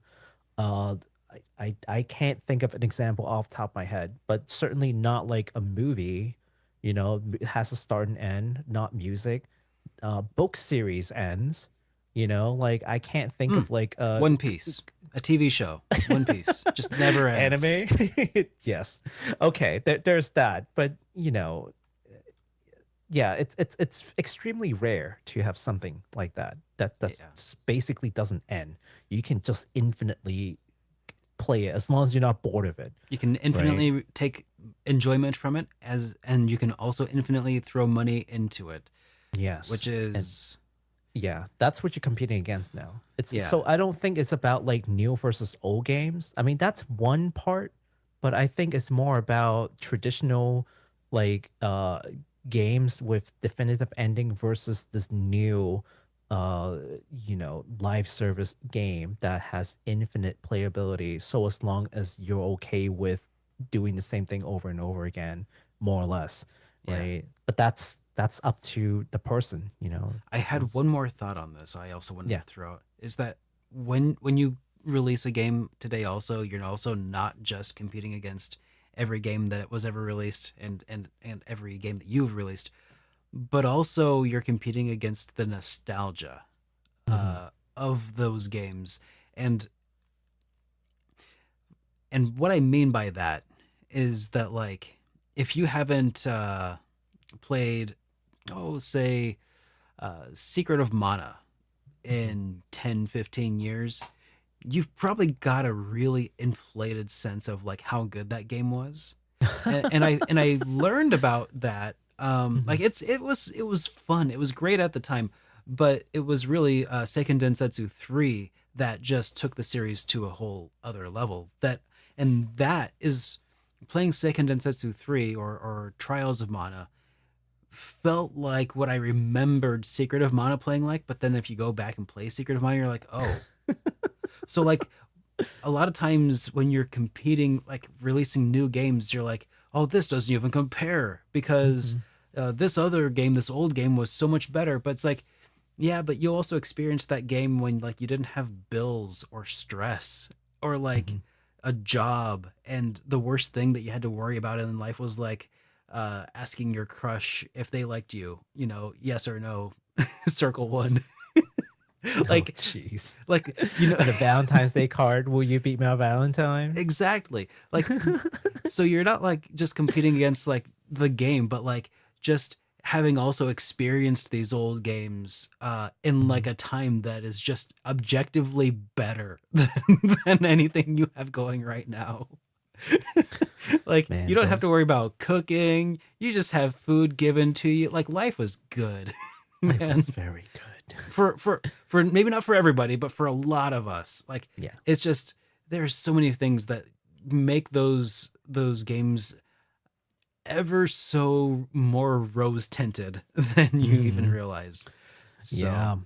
It's hard, man. But and there's just that many more developers too. We haven't even touched that piece. Like all the indie oh yeah, developers, like there're just that many more people, that no many doubt. more games. If I Yeah. swear, if Sea of Stars was released on on the Super Nintendo, dude, people would like rave about it the way they do with Chrono Trigger. I swear to God. Right. Like they Right. no ifs, ands, or buts about it. But you know, but it came out today, and people don't. Same with Chained Echoes, and Mhm. same with probably Sacrifice, and so many of these awesome indie games today. Um, if they'd come out, you know, in the times that they're emulating, dude, Mhm. it wouldn't even be a question. They would be like top tier SNES I mean, titles.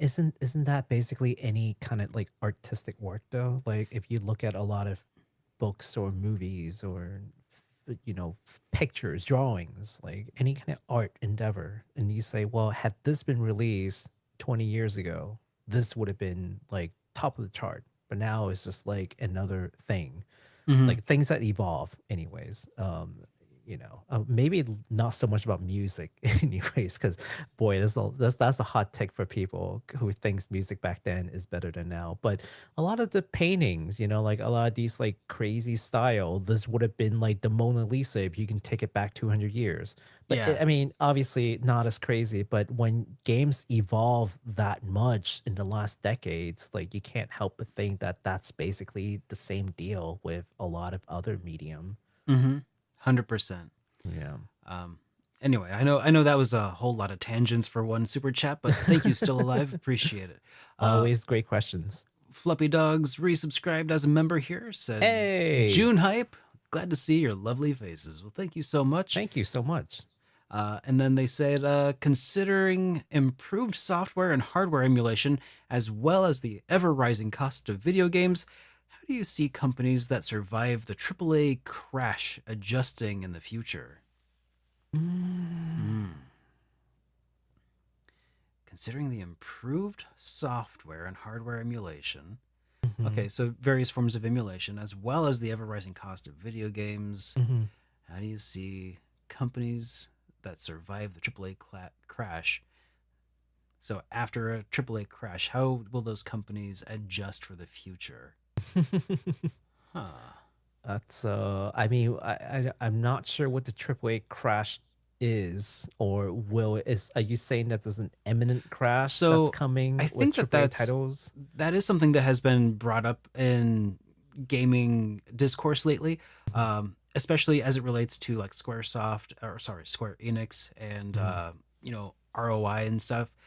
Basically, if a AAA game cannot match your return of investment with like the rate of the stock market, like say the S&P 500 or something like that, then it's not worth it for investors to invest in the games that make the AAA.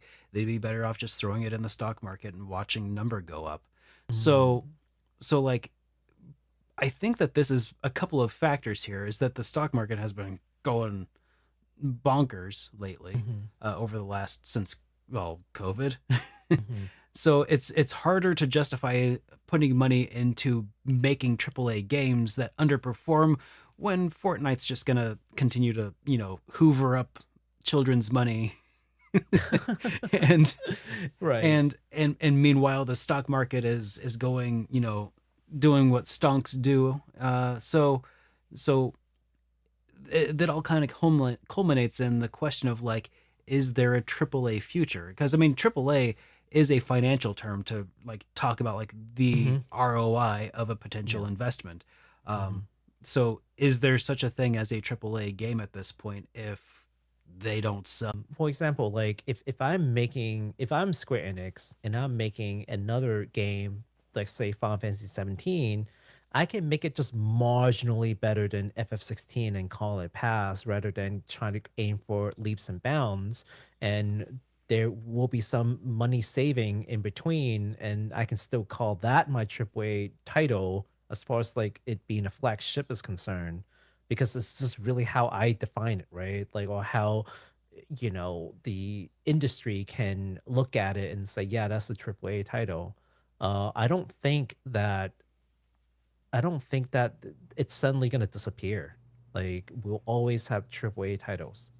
It's just a matter of how much of a improvement, quote unquote, as far as like fidelity and just all these other things. Maybe they'll come to realize, hey, actually, we're at a pretty good spot, and everything that we do is just diminishing return. Like, I'm not getting the same improvement with $1 million I did $1 million before. And at some point, I'm just going to stop throwing in millions to make it look like 1% better, when it honestly doesn't matter. We've hit the threshold of how much people care. We don't need to put more money in.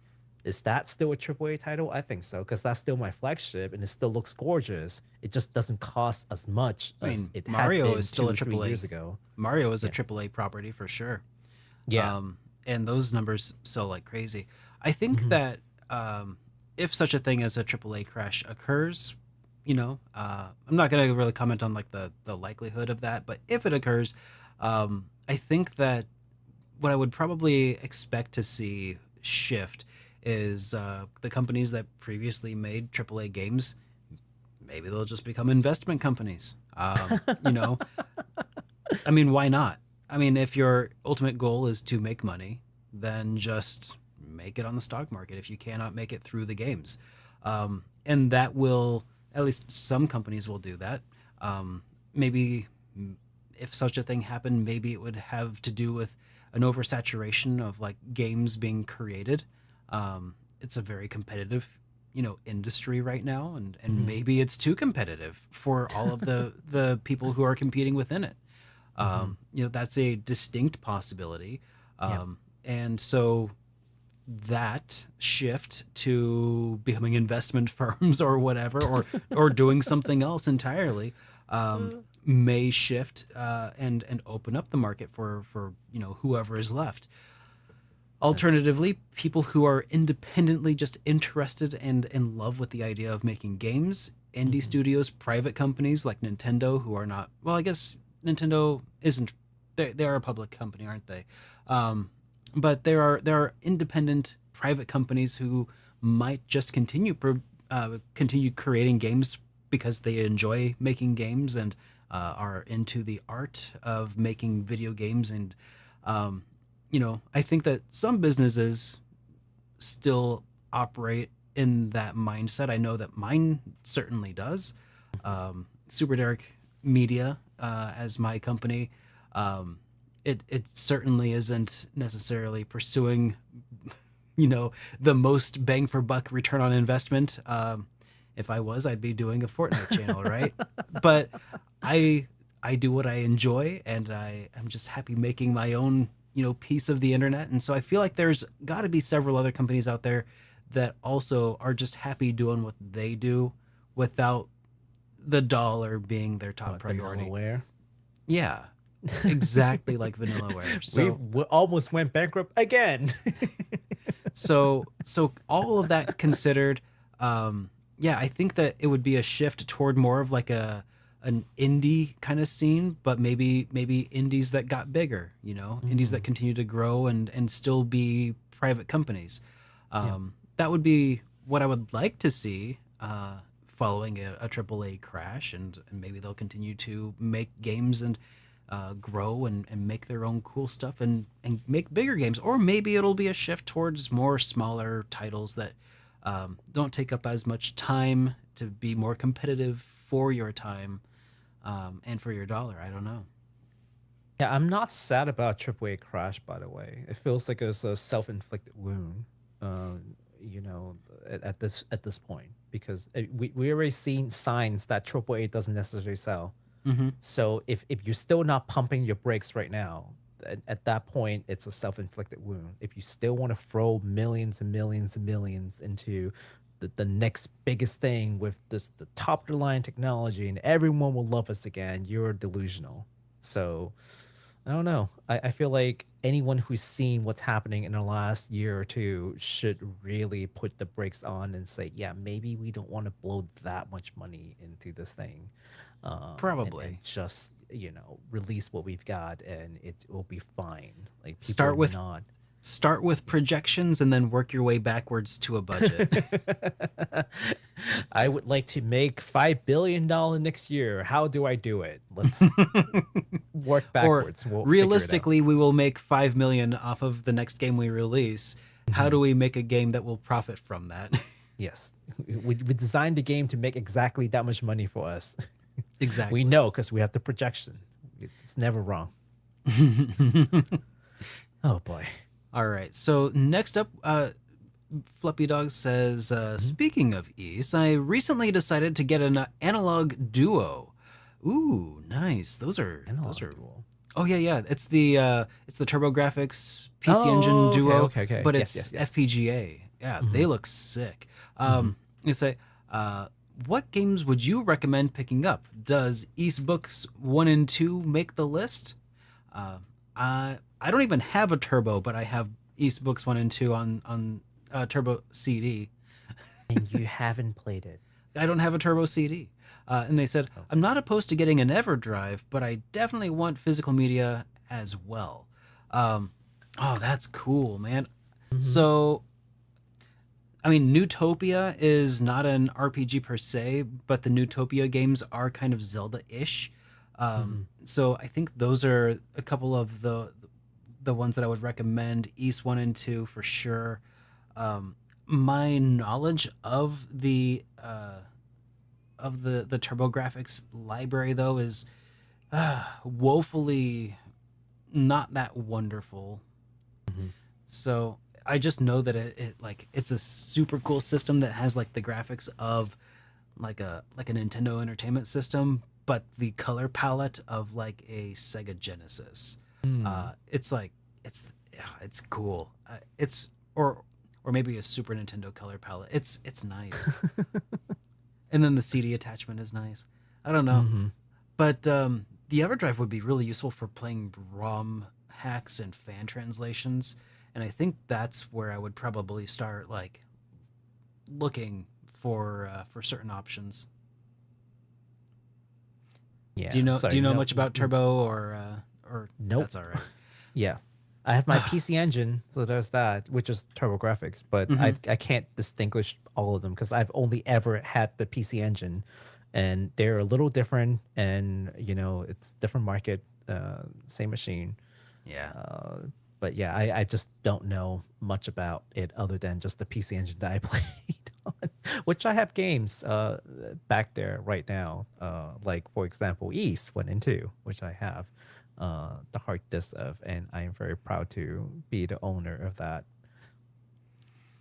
All right. Well, next up we got this message here from Leo Lightfellow who says, "Love the channel. Find the videos and streams very relaxing." Well, Hey, appreciate it. yeah, very much appreciated. Thank you so much, man. Thank you so much. Um, okay, next question. Any shot either of you two gentlemen continuing the party with a follow-up stream on Twitch? Oh, tonight? Yeah, I guess so. Are you I going to be on Twitch after this, Baku? No, I have an essay I need to write still. Oh man. That's due tomorrow. I was telling Derek about this, but I had planned to stream actually. Funny that you asked, but where I'm actually over in Twitch right now, I'm playing a game called Imposter Factory. It's the folks. It's from Freebird Games. They've made To the Moon. They've made Finding Paradise. It's these games that just get you to feel things. Nice. Just oh my god. I don't think if Derek's ever played a Freebird game, but they are Mhm. notorious for telling amazing stories that really hits you in the gut. So it's getting there. I'm like midway maybe through Imposter Factory, which is like the third game in the series, and it's hitting quite a bit. I can see the drama brewing, and the good times about the fade, and and then I had to sleep because it was like 2:40 a.m. So I was planning to play that, but I am writing this paper that I have to reference like 15 other papers to write, so it's not fun. But Shoot. only 3 papers this semester, so it's like 3 big papers and I'm done. So, we'll see. What about you, man? Are you streaming still? Like, are you even streaming? Do you even have time to stream? Uh, I should have some time to stream later this week. I had a video project that I was working on. It's not out Mhm. yet, but I will be releasing it soon, I hope. That required some off stream playing and video production and stuff. So, Oh, jeez. yeah, so that also cut into some of my Lufia 2 time, but I should have some time again here soon, I think. Okay. Um, so that's pretty exciting. And finally, we got one last super chat from Bro Dude Man Bro who says I saw that one. who says Uh, I love you, Baku. love you too, man. Thank you so much for that. I saw that one. I was like, what the hell was this? Oh, you got a fan. That's cool. I know. I know. All right. Well, everybody, it has been a great evening. I hope you enjoyed tonight's podcast. If you enjoyed it, please leave a thumbs up or a like on whatever podcasting platform of choice you tend to use, whether it be YouTube or Spotify or Apple Podcasts or whatever's left. And we'll see you all in the next one. But before we go, Baku, have you got any final thoughts for the people? We stream on Twitch sometimes. Sometimes. Find us in the description. Drop us a follow. Come hang out. You will see what happens when Derek is not on YouTube and is completely unhinged. Oh, jeez. All right. Take care, everybody.